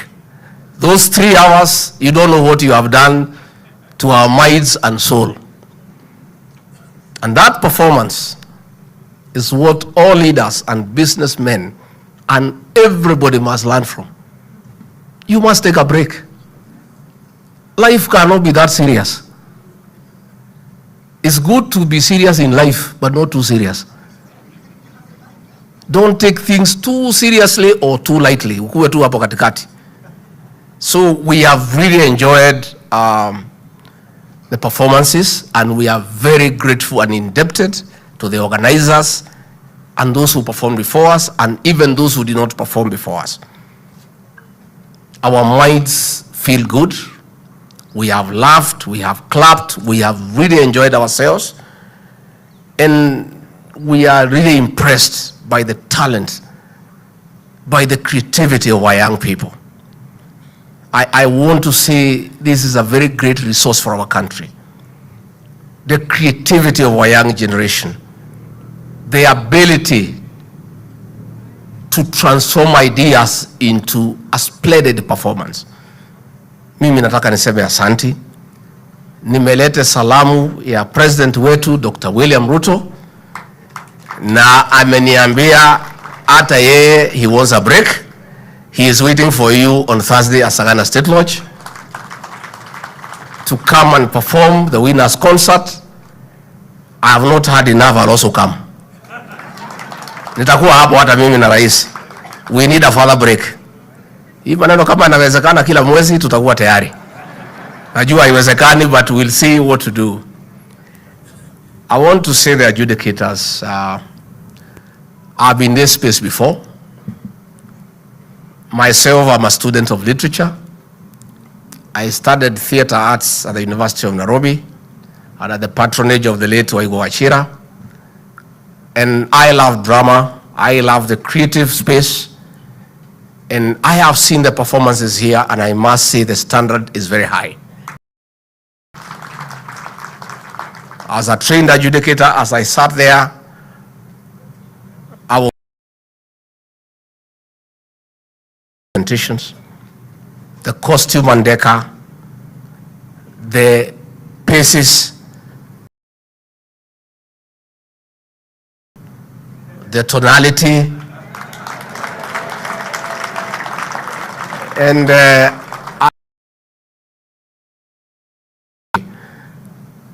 for the creativity that has been displayed here by our young people. And I want to say, the CBC program is a good program. Only it had been implemented without proper public participation. And when our president came in, he established the Presidential Working Party on Educational Reforms to interrogate CBC and make it applicable and compliant to everybody. The reforms have been done, and the CBC is saying, study what you are good at. And let us also acknowledge not just the bookwork, but other talents that are inherent in our young people. So as we looked at these performances here, I looked at the performance here from Nairobi on the drug and substance abuse by those good girls here. And I want to take this opportunity to ask our producers, our script writers, our directors, Cleova Malala and others, please do for us some great productions on the situation we find ourselves in as a country on matters, drugs and alcoholism. We must communicate to the Kenyan nation through drama, through song and dance, because they understand better what we are saying. I look forward to great productions next year along that line. I am willing from my office, if there are some good productions on drug and substance abuse, to sponsor that or those groups around the country to perform before the people of Kenya, so that they can understand from a clear presentation by our young people on the effects of drugs to our great republic. So mimi nimeshukuru sana sana sana sana. Nataka niseme vijana wetu tunamwenzi na tunatambua nyinyi. And this creative economy is part of our Kenya Kwanza plan. And I want to thank the Polytechnic that presented something here on the plan. Hiyo ni mzuri. And I think the governor aliona askari akaanjua vile wanasumbua watu. Na vile walikuwa naomba kura nasema nikiingia nitamulinda. I think it's a good production for our leaders. Wewe ukichaguliwa, ukipeana ahadi, utalinda hawkers from Kanju, usikubalie waangaishe hawa. These are good performances. And we can communicate to our leaders through drama, through song and dance, through choral verses. So these presentations are very, very, very important. And we are indeed very happy. I agree with the governor. This is a great county. We are always here because we go where we are loved. Hata sisi si wamama peke yao wanataka kupendwa, hata sisi tunataka kupendwa. So where you are shown love, we always go there because that's the nature of human beings. So we'll always be here, and we are very happy that this great county has hosted this very, very successful conference.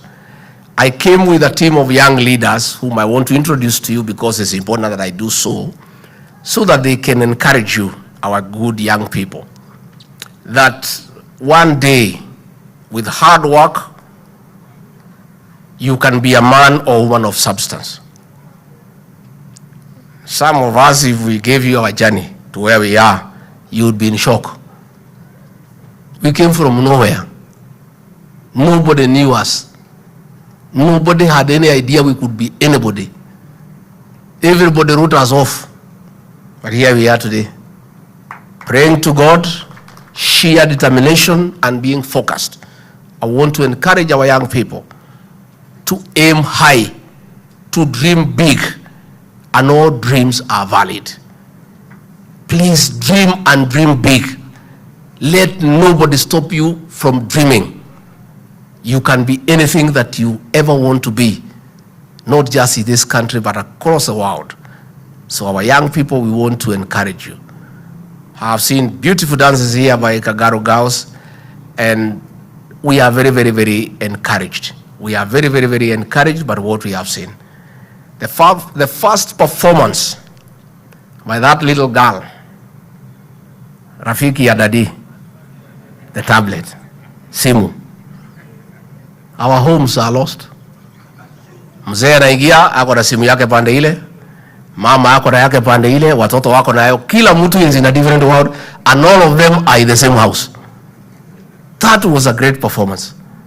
Telling our people, these phones, let us put them aside for a few hours. Kwani tulikuwa tunafanya nini before these phones came? They just came the other day. Tulikuwa tunakunywa na tunakula, and life was going on. But we have all become captive of the smartphone.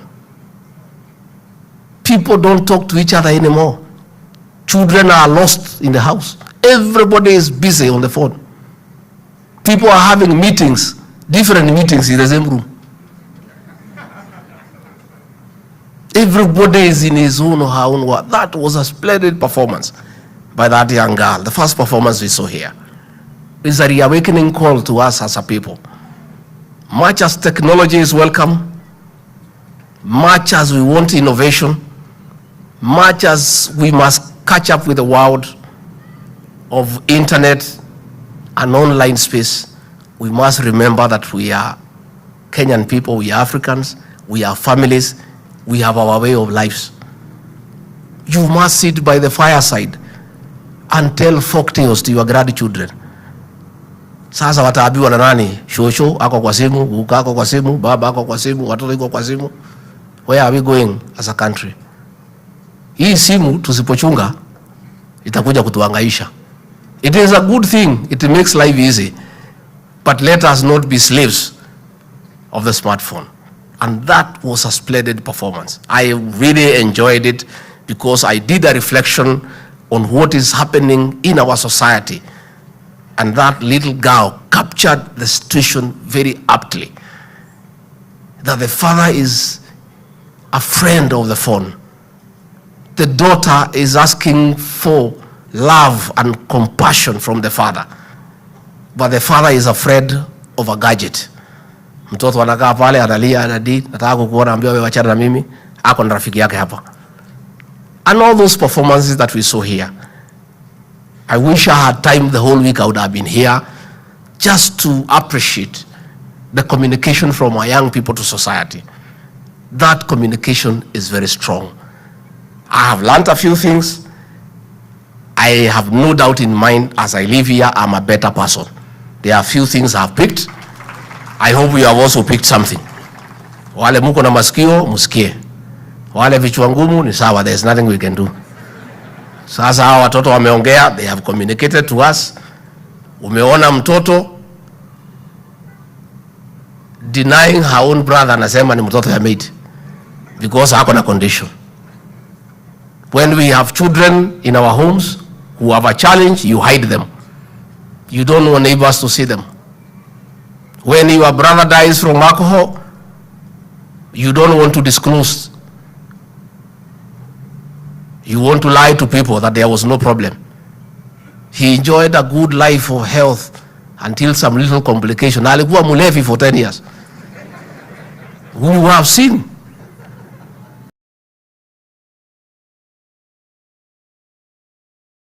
Akiambiwa ni wao wanasema hapana, ni mtoto ya house girl. That's the kind of society we are living in, where you stigmatize your own relatives because they have a challenge. This was a very great festival, and as I've watched those performances, they have really touched me because it's a true reflection of what happens in our society. Let us love other people, even where they have physical or mental challenges. Let us empathize with them. Let us accept them the way they are. Let us show them love and compassion. Let us make them feel they are part of the Kenyan society. Let us not shun them for the challenges they may have. That again was a very, very splendid performance. And I wanted to thank the producer, the directors, the performances, and we have seen a lot of talent, and we are indeed very, very, very, very grateful. And I'll be part of this festival. And next year, Waziri, I'll create time hata kama ni siku ine nikuja niketi. Mumeniumiza Waziri, hii mambo yote imempita nikiwa Nairobi. You know, I've just seen, I don't know, 8 performances. I should have been here because I'll learn many things. And because of my position, I can pass them to some other Kenyans. Because it's good to learn, to appreciate the reality of our lives as captured by these young people who are here. We are very happy. Viongozi wakuje hapa ni introduce nyinyi, tapatia moja wawili tu wasalimiane. This is a national function. Hatutaki tulete mambo hapa nyumbani. Kwanza kuuliza mimi barabara sijui maji, msituharibie hiyo kesho Mkunji. This is a very great occasion. Hii ni siku ya therapy, si ndio? Hii ni siku ya kupumzika and prescription. So don't stress us with roads na mambo ngumu. Hii ni ya kupumzika. Huyu leta microphone nyingine hapo. Huyu anaitwa Gitonga Mkunji. Anasemanga fomu ni kujituma. He is a member of parliament for this area ya Manyata. Mpigieni makofi. Sema tu jambo. Asante Your Excellency. Nilikuwa naona kama utasema nirudi kuketi, lakini asante. Your Excellency, first ni kusema asante sana for the decision to hold national festivals here, drama festivals here. Our business has been booming for the last few days. Nikiongea na watu ya mchana na ya usiku, biashara ilikuwa sawa. Your Excellency, ya pili ni kukushukuru kwa sababu you have taken it upon yourself to mentor young leaders and also go all the way down to where we are mentored by teachers. And Your Excellency, it is working, it is going to work because Your Excellency, tunasemanga chuma inakunjwa wakati iko moto. Your Excellency, mimi nataka kukushukuru pia together with His Excellency the President kwa sababu you have unlocked a very serious gridlock ile imekuwa ya promotion ya walimu. And Your Excellency, all these teachers who are here, they will bear me witness, it is for the first time they are getting that promotion that they badly needed for many years. Asante sawa. And Your Excellency, sasa ile kitu tunaomba ni wakati hao walimu wetu wanapanga hii maneno ya festivals, watengenezewe ka allowance mzuri, waweze kuwa wanakuja kufanya kazi wakiwa na joto zaidi. Asante. Your Excellency, ya mwisho ni kukuomba uendelee kutembelea sisi kama watu ya Embu na watu ya Manyata, na tuendelee kukua watu ambao tumeshikanisha Kenya mzima. Your Excellency, kule bunge mimi nilichaguliwa kama chairman wa vijana, na tuko na vijana wengi sana ambao wamekuja bunge kuhakikisha wameonyesha wengine wanaweza fika hapa. Kwa hivyo Your Excellency, continue mentoring us, continue holding our hands, continue holding people of Embu mikono zao ndio tuweze kuendelea. Thank you, asante sana, Mungu awabariki. Thank you. Hao walimu ya drama hawana kura ya Manyata. I'll just give wale wamekuja kwa drama. Huyu anaitwa engineer wetu Bwana Muriuki kutoka Bere South, pigeni makofi. Tuko na senator wa Embu Bwana Mundigi, pigeni makofi. Tuko na mjumbe wetu wa Chuka Igaba Ng'ombe Patrick Munene Patu, pigeni makofi. Tuko na mheshimiwa Karemba Muchangi. This is the only Mukurino in the National Assembly, and he is a special advisor to President William Ruto on matters Akorino. Pigeni makofi. Aya, wacha sasa hao dramatists. Mnajua KJ? Huyu KJ kuja hapa. Alikuwa mjumbe wetu wa Dagoretti South. He is also the chairman of the Parliamentary Committee on ICT in the National Assembly. Alikuwa anakuwa kama Kamogo JJ zamani. Sema jambo. Your Excellency the President, it is very true. And speaking after you have already made your speech, all we can do is fortify what you are saying. And I would like to tell this audience here that you have proven to us that you're actually a product of the drama festival. But more importantly, you have told us that you have been an adjudicator. So being an adjudicator, Your Excellency the President, we would like for you to adjudicate for us the performance of your cabinet secretary who stood here and invited us, because you told us that you have a history, that you have been somewhere where you were in administration and he was your boss. Now the difference between yourself and the cabinet secretary is that after the administration, you got into drama. But the cabinet secretary got here and he is still an administrator. His hands never moved the whole time he gave the speech. And you as the adjudicator, your deputy president, kindly adjudicate this performance.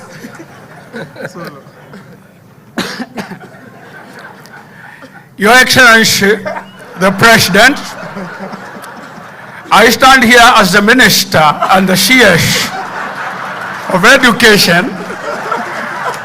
And Your Excellency, you have guided us that this drama festival needs to be commercialized and taken to a bigger stage, because we shall be performing for the entire region in places like Uganda, where they do not have anything close to drama, Your Excellency.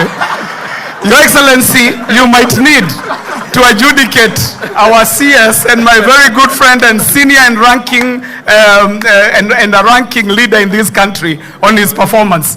But Your Excellency, as I said, you distinguish yourself as a performer, and you're also performing amongst some of the greatest communicators in this country. No less than this individual who sent me, because his abode is in our constituency, and he said kwamba salamu zake zifike na sauti yake. Na kwa watu wa Embu na watu wote wa drama, pokeeni salamu za huyu mtu, mtatuambia huyu ni mtu gani. Serikali hii serikali ambayo tumebuni hapa na huyu mtu yangu Rigiji, mtu yangu ya mkono, serikali hii ni ya watu wote. Na mimi namsikia huyu mjumbe wa huku Manyata akitaja waalimu. Mimi nakukumbusha serikali yetu ni ya watu wote. Waalimu, madaktari, watu ya bodaboda na watu ya soko, wote wako hapa. Na nyinyi watu ya drama, nataka niwaambie hii mambo ni kujipanga, my friend. Hii mambo. Your Excellency, I have not much more to say. I only wanted to say that this is a great platform for individuals who might have careers not only in the performance and the creative industry, but also people like yourself who end up in public service and benefit from the performances and their experience on the stage. The final word I want to make, Your Excellency, is that you have challenged us, yourself and His Excellency the President, to ensure that we invest more in drama and we be more innovative in the performances. That call, we take it very seriously, because the drama festival has run, as you said, for 62 years, from 1959, without much change. But now, we are in the fourth industrial revolution, the revolution that brings AI, robotics, the Internet of Things, cryptocurrency. We ought to prepare this festival in a way that the student can live here and go for the Tusker Project fame. Get from here and go for America Got Talent. Live here and go for Britain Got Talent. And so, when any team attempts to innovate, Your Excellency, we should not penalize or punish. We should not, as a festival, penalize or punish investment or innovation. And in fact, I am glad that you recognize that the alumni of the festival who are still here supporting the festival, because after all, it takes an entire village to bring up a child.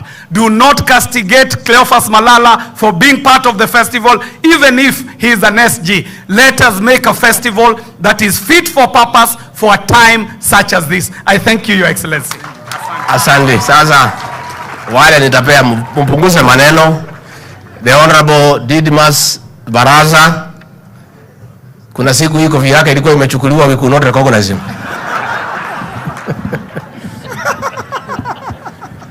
Thank you, Your Excellency.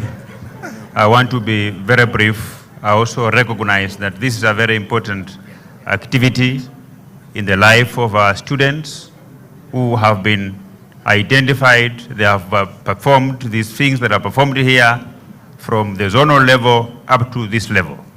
Your Excellency, I'll only ask you one thing, that even as we were here and we were actually very happy by the performances of these people, we should not forget that these men who like preying on our girls, something should be done with them. And I would want the Minister of Education, who has been giving us data on how many young girls sat for their exams when they are pregnant.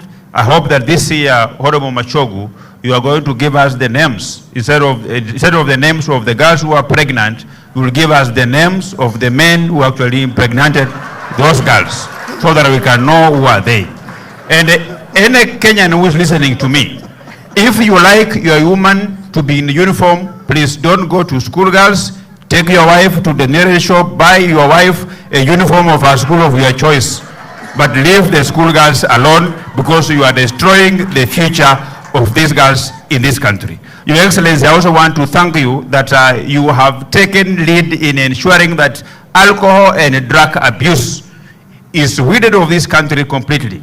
And we must also ensure, even as we weed of alcohol in this in drug abuse in our schools and in our communities, we must always not forget, Your Excellency, that out of 290 constituencies, we have 2 constituencies in this country, Tiati and Baringo North, where children are not in school and the schools have been taken over by bandits who are actually cattle thieves. It should not be allowed in this country, Your Excellency. Whatever it takes, whatever happens, whatever sin the government will commit, whatever inappropriate decision the government will permit, cattle rustling must stop in those areas, so that the children from those areas can also continue to enjoy their education and participate in activity like this one today, Your Excellency. I thank you and God bless you. Asante, asante sana. Jalash, you know the MP for Langata? Alikuwa mtu ya street comedian. Asante sana, Your Excellency. And I just want to say a few things, just very few. Were it not for drama and comedy, I would not be where I am today. I thank drama, comedy, and a stage like this for the chance to be where I am today. And I used to be a dancer. This guy used to have some place in Kakamega where I used to dance for him, as he pays me 50 shillings. This Malala here you sing today. But here we are, because when I left the village, I didn't have any other thing. I was only armed with my talent when I got to Nairobi. I went to the National Theatre, where I tried to fight for a chance, but I could not get it. But one day, I was shadow casting someone, but he had gone out drinking. And the teachers were waiting when he will come back to perform his set, where we were doing set books. And that is how I got a chance to say the following words that has opened doors for me. It was a set book called Mwisho wa Kosa. So I went on stage and said, karibuni sana wapenzi watazamaji kwa riwaya Mwisho wa Kosa. Ni riwaya iliyoandikwa na Z Burwani na kuchapishwa na Longhorn Publishers. Na kwa idhini ya Longhorn kunakiliwa kuwa tamthilia. Naibu Jasper Okda. Huyo ni mkurugenzi wa kikundi maarufu Jicho for Productions, kikundi kinachojishughulisha na uigizaji jukwani vitabu vya fasihi katika shule za upili nchini Kenya. Ili tujue ni msika yupi alotenda kosa lipi na vipi na lini na kwa nini. Tuunge nasi toka hapa ni ufuoni mwa bahari, meli yetu kataponanga kwa uhondo riboribo. Usicheze mbali unga robo. Then from that time, and as they say, the rest is history. From a fisherman, a radio presenter, an actor, now to a member of parliament. All dreams are valid. Thank you so much. I have the latest comedian in town, the Honorable Peter Salasia. Habari zenu, Bwana Yesu asifiwe. Mko wazima? Unajua kitu kimoja ambacho nimekuja kufurahia about our deputy president ni kitu kimoja. He has taken yani ile kofia mzito sana ya kuaddress the real issues that are affecting the youth, na hii ni mambo ya pombe. And he has just said about something very important. And he has said ya kwamba if you must dream. If you dream, you avoid many things. Sindio? So those people whom you find like they're taking alcohol carelessly, they are not dreaming big. So you must start dreaming today. The way I started dreaming that I want to be an MP with a salary of 10K per month. Sawa sawa. Alafu the last thing, one thing I've noted in Kenya, watu ukienda kwa social media wanasema ya kwamba I better even buy them, yani social media is better than my marriage. So kitu yenye nimelearn about that, Kenya iko na content creators wengi. And when I was in South Africa, when you go to South Africa, when I was there, everywhere they go, they do ile music inaitwa amapiano. And they became the biggest users, consumers of amapiano. When I went to Nigeria, they're the biggest user of Nollywood movies. So here in Kenya, we must be the biggest user of what we have seen today. And to have that one, Deputy President, under your guidance, and because you have a lot of passion in young people, and the young people that are the ones who are doing all this drama and everything. Tuko tu na Kenya hapa, ile Nairobi cinema ndio iko peke yake. So nitakuomba through the Ministry of ICT ya kwamba watengeneze zile cinema every county hapa, hata hapa Embu wakuwe na hiyo, si ndio? So kwa hivyo, kwa hayo mengi, asanteni sana. Mimi president uendelee, deputy president uendelee tu hivyo hivyo. Mimi niendelea tu kupenda tu, uendelee tu hivyo hivyo, si sawa? Asanteni sana na mbarikiwe. Tuko na the chief whip wetu in the National Assembly, Silvanus Osoro, the member of parliament for Mugirango South. Thank you very much, Your Excellency. Your Excellency, what you didn't know about me is I was also an actor. Although I didn't really act much, but I acted some set books in when I finished my high school. And I realized that most politicians are actors. And sometimes people fail to understand whether we are real or acting. What you need to tell you that some of the scenes that you see, if you see a negative scene, please note that that is acting. If you see a positive scene, just know now that is the real us. But Your Excellency, there is something that I need to say about this whole thing. I think in line with what Honorable Jalasa said, that he through his talent, he went out there, grew through his talent and made himself exposed and such things, and now he's a member of parliament. But I think for me the challenge that we now need to have, and especially to these now, the organizers of the festivals and the media fraternity, it's about time that we now start showing the public positive content. Today we've seen a show that ought to have been displayed to the general public so that people get to know there are positive things that you can learn from these young ones. It is through exposure, through the platform that Jalas got and so many other actors that made him or propelled him to the greater heights in terms of being known and getting elected. But you see, we have this talent beyond high school or beyond college. They die because there is no platform to display them or to showcase them. Some of these shows are the shows that ought to have been live on our television so that people see that they are talents and then pick one or two people and then grow with them. Because today, Your Excellency, I have picked something very positive. I also have a nephew who is autistic. And going through the story that our kids displayed here or showed us here, it really affected me, and touched my heart. And I imagined what my nephew could be going through in school. In fact, it's through that I felt these are the kids that touched me. If you allow me, Your Excellency, I think if you allow me, I can give them fare of 100,000 to go back with as they go to Visal Oshwal. Because these are the lessons that we need to learn and get to see, the positive stories. And even as we talk about the positive stories, Your Excellency, on national platform, there are also so many other positive stories, even about government, that you also need to be airing sometimes. That today, Your Excellency, we are talking about a positivity of reduction of food prices as far as unga is concerned and other things. We need our media to air that. When it is high, air. When it is low, like now, please tangaza. Mafuta wakati ilikuwa juu, ikiwa juu, tangaza ni sawa. Lakini pia saa hii iko chini, pia tangaza. So that we are able to show that there are positive things. We love our country. Let's push for the positivity of some things. And sometimes suppress the negatives ndio zikuwe kando. God bless you. Asanteni sana. Mimi naitwa Silvana Zoso. Last but not least, one of the best producers in this country, Cleo Malala, also serves as Secretary General of UDA party, the ruling party, the president's party. And I'm the deputy party leader of that party. Kama hamuna habari. Cleo. Asante sana. I wish you are the adjudicator this year. You've just said I'm the best. Your Excellency, when you called me and asked me to do a list of members of parliament and leaders who are products of Drama Festival, you called me when I was with my brother Didmas Baraza. And when I was trying to do the list, those members of parliament who have just been speaking here, they enjoy a ride in the Air Force One or Air Force Two. So Didmas really begged me and told me, tafadhali niweke kwa hii list ba. Niweke kwa hii list. Sababu kila mtu amekuja amesema ile play aliact na mali alitoka na drama. But Didmas akaniambia, nikamuuliza sasa ukiulizwa na rais kwamba wewe uliact wapi? Akaniambia, I acted in one of the plays called The Lost Ship, and I was the lost ship, so I never appeared on stage.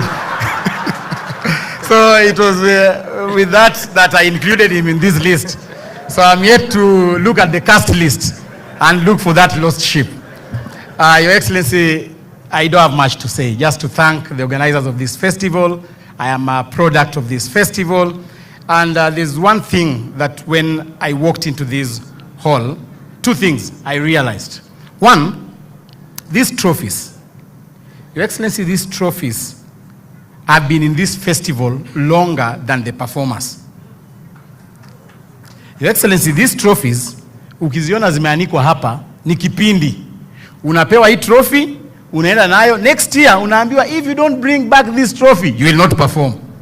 So at the end of the day, Your Excellency, you ask yourself, what has the performer benefited tangibly from the festival? And Your Excellency, that has touched me. And as a product of this festival, I want to propose, and I have had a meeting with the chairman of the Kenya National Drama Festivals, Professor CJ, and we have agreed that starting next year, we form a cash award kitty. Cash award. So that ukishinda uende home na kitu kidogo nyumbani. And in that kitty, Your Excellency, we are looking at raising 10 million shillings for a start. And personally, from my salary, ile ambayo unanilipa pale UDA, I have contributed 2 million Kenya shillings to start. So that in the next year's festival, the executive committee will sit down and award special awards. Winning play 300,000, winning narrative 200,000. Wacha hawa watoto waende nyumbani na kitu kwa mfuko wafurahie. So Your Excellency, as you will be winding up your speech, kindly talk to Professor and assure him that that deficit of 8 million utupatie ukarabati, utuambie itajaa aje kwa hiyo 8 million. The second thing that I saw and I felt, first of all, I appreciated, but I felt that this is not the trend. KICD has done a very good job, led by the CEO, Dr. Ongonda. They are the ones who have provided for us this facility here. But you ask yourself, Your Excellency, when you leave this place, you might think that drama festival we are enjoying with this facility. Hii tent imekuja tu jana. Hii tent haijakuwa. Kwamba we've been performing in unfriendly halls. Your Excellency, I want to request you that as governments, kindly consider building performance halls. And these must be deliberate, because we go to certain areas, we don't have good performing platforms. And for that cause, Your Excellency, I want to appreciate one teacher who has mentored us through. When we were in primary school, he has mentored us through his plays, he has inspired us as playwrights, and he has retired. And in his retirement, he went and opened a private school. And that private school is still struggling, and that is one Oliver Minishi. Oliver Minishi has been in this festival since 1986, when I was 1 year old. And he has walked through, Your Excellency. This year when he was doing his play, I offered to sponsor him with costume and decor for his play. And he was my competitor. But in a long term, Your Excellency, he owns a private school. But I have dedicated myself, before the end of this year, I want to build a multi-purpose hall in that school and name it Oliver Minishi. We must celebrate Oliver Minishi while he is still alive. And lastly, Your Excellency, I work in a very friendly. I pride in the fact that my deputy party leader is an adjudicator. My official photographer, Brian, come here, is the director for that play you watched, Visa Oshual play, and is also the director for St. George's Girls. The official videographer of UDA party, it's called Dixon Omari, is the best director for choral verses, Isinya Girls. The head of protocol at UDA party is the former defending champion emeritus, Justin Ongwen, who is the director for Riara Springs. The secretary general of the ruling party is the director of so many schools. Butere Girls, State House Girls, and so many other schools. So Your Excellency, chama iko imara, na hata secretary wetu anabebanga props akileta kwa stage. So mimi nashukuru, and I want to thank our adjudicators. You've done a marvelous job. Kama ningekuwa na kitu, ningewapatia. Asanteni sana. Thank you very much. So that we wind up, I want to say thank you, Cleo. Those suggestions are good. And I think the way you have suggested that we have a 10 million kitty so that we can motivate these people, I'll also support. I'll contribute 3 million shillings towards that kitty. And for the teams that performed before me, how many were they? How many performed here before us? Yeah? How many? 11. I'll give, for those teams so that they hadn't have soda, I'll give each team 30,000, 330,000. I'll give 100,000 to the adjudicators and another 100,000 to the committee that is organizing, just to appreciate you for the good performance that you have done. And we really look forward to seeing you on Thursday in the state concert. Please put your best foot forward before the president. We'll be there waiting to see the performances. Rehearse well and come and have the best performances. I really want to say thank you very much kwa viongozi wale walikuja na sisi. KJ, nimeona unajaribu kuingilia waziri wangu. Sasa wewe ujue mashule yako ya Dagoretti South inaweza pata shida. So we want to say thank you very much. We have really enjoyed. Those performances were great. I look forward to seeing you on Thursday. I look forward to seeing you next year. Let this continue. The teachers, the producers, the people who put a lot of time for these performances. I appreciate how much time is put to have this kind of production. The ones who took care of our students, we want to say thank you. The county security team, we are grateful. There were no incidents in Embu despite having 23,000 visitors. We want to thank all of you for taking good care of our children. And we also want to say the students and the pupils who are well behaved. We have not heard of any misbehavior or any incident that can be embarrassing. That is the way to go. Nataka niseme asanteni sana. May God bless you and bless you abundantly. Asanteni sana. Thank you. Mstahiki Naibu wa Rais, kwa heshima usalie jukwani kuweza kutuza walioshamiri katika tamasha hili la kitamthilia na filamu. Tukiongozwa na Bwana James atatuongoza kwa awamu hiyo, na gavana aweze kuunga jukwani, na waziri wa elimu aweze pia kukuunga jukwani kuweza kutuza walioshamiri.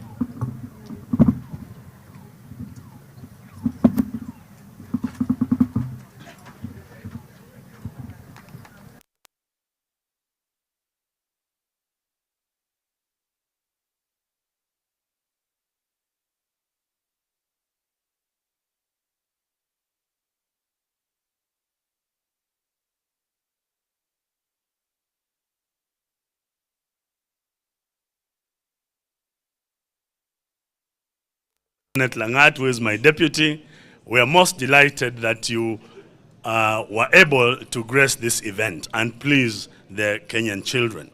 We just have a few trophies that we'd like to give. And the first trophy that we are giving is Communications Authority trophy that will be given, just a minute, that will be handed over by Dr. Emma Otieno. Dr. Emma Otieno is the regional manager of the Central and Eastern region for the Communications Authority. Please come through here and pick your trophy. And as she comes, could I also invite Nicholas Kinoti to be upstanding as you come to give the next trophy. The trophy goes to Butere Girls for good performance in the Communications Authority class, protecting online identity.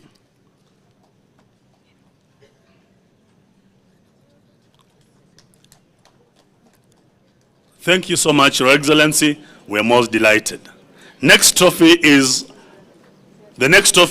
the Kenya Revenue Authority trophy that will be given by Nicholas Kinoti, who is the regional manager, Northern Region, and it is the trophy that will be presented to, the theme is Kulipa Ushuru ni Kujitegemea, and the trophy is presented to the Nyeri National Polytechnic. Thank you.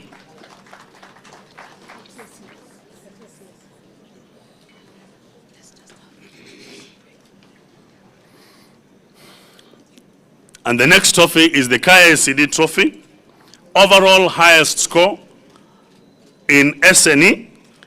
It will be presented by Professor Ongondo, and it is being presented to Giva Vei Primary School.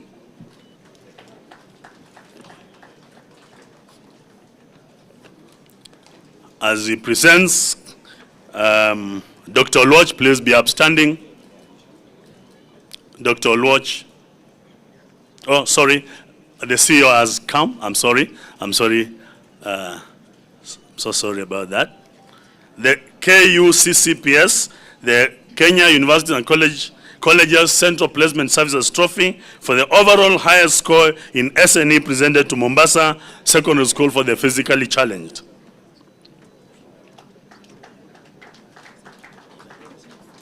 And as he does that, Dr. Moria, please be upstanding on behalf of the ESCC, presenting again to Giva Vei Primary School for the overall best dance in special needs education.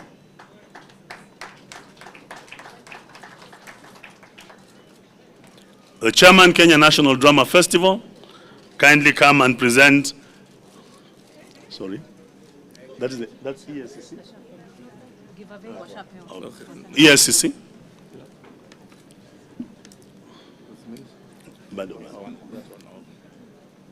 ESCC. Oh, okay, sorry. Madam, just go with that.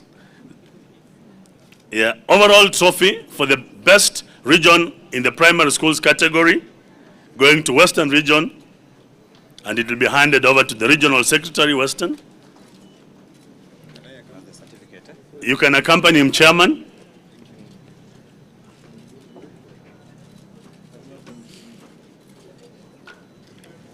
And the overall trophy for the best secondary school, the best region secondary schools, again, going to Western region, and it will be handed over to the Regional Secretary. They might not be the overall best region overall, so we wait for that at the state concert.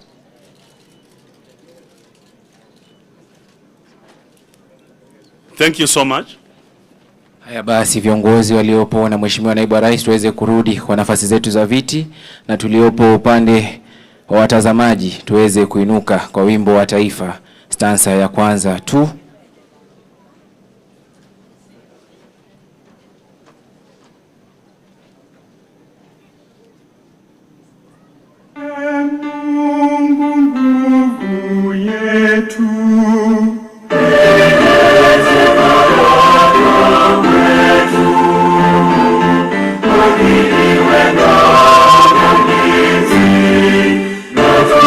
Wewe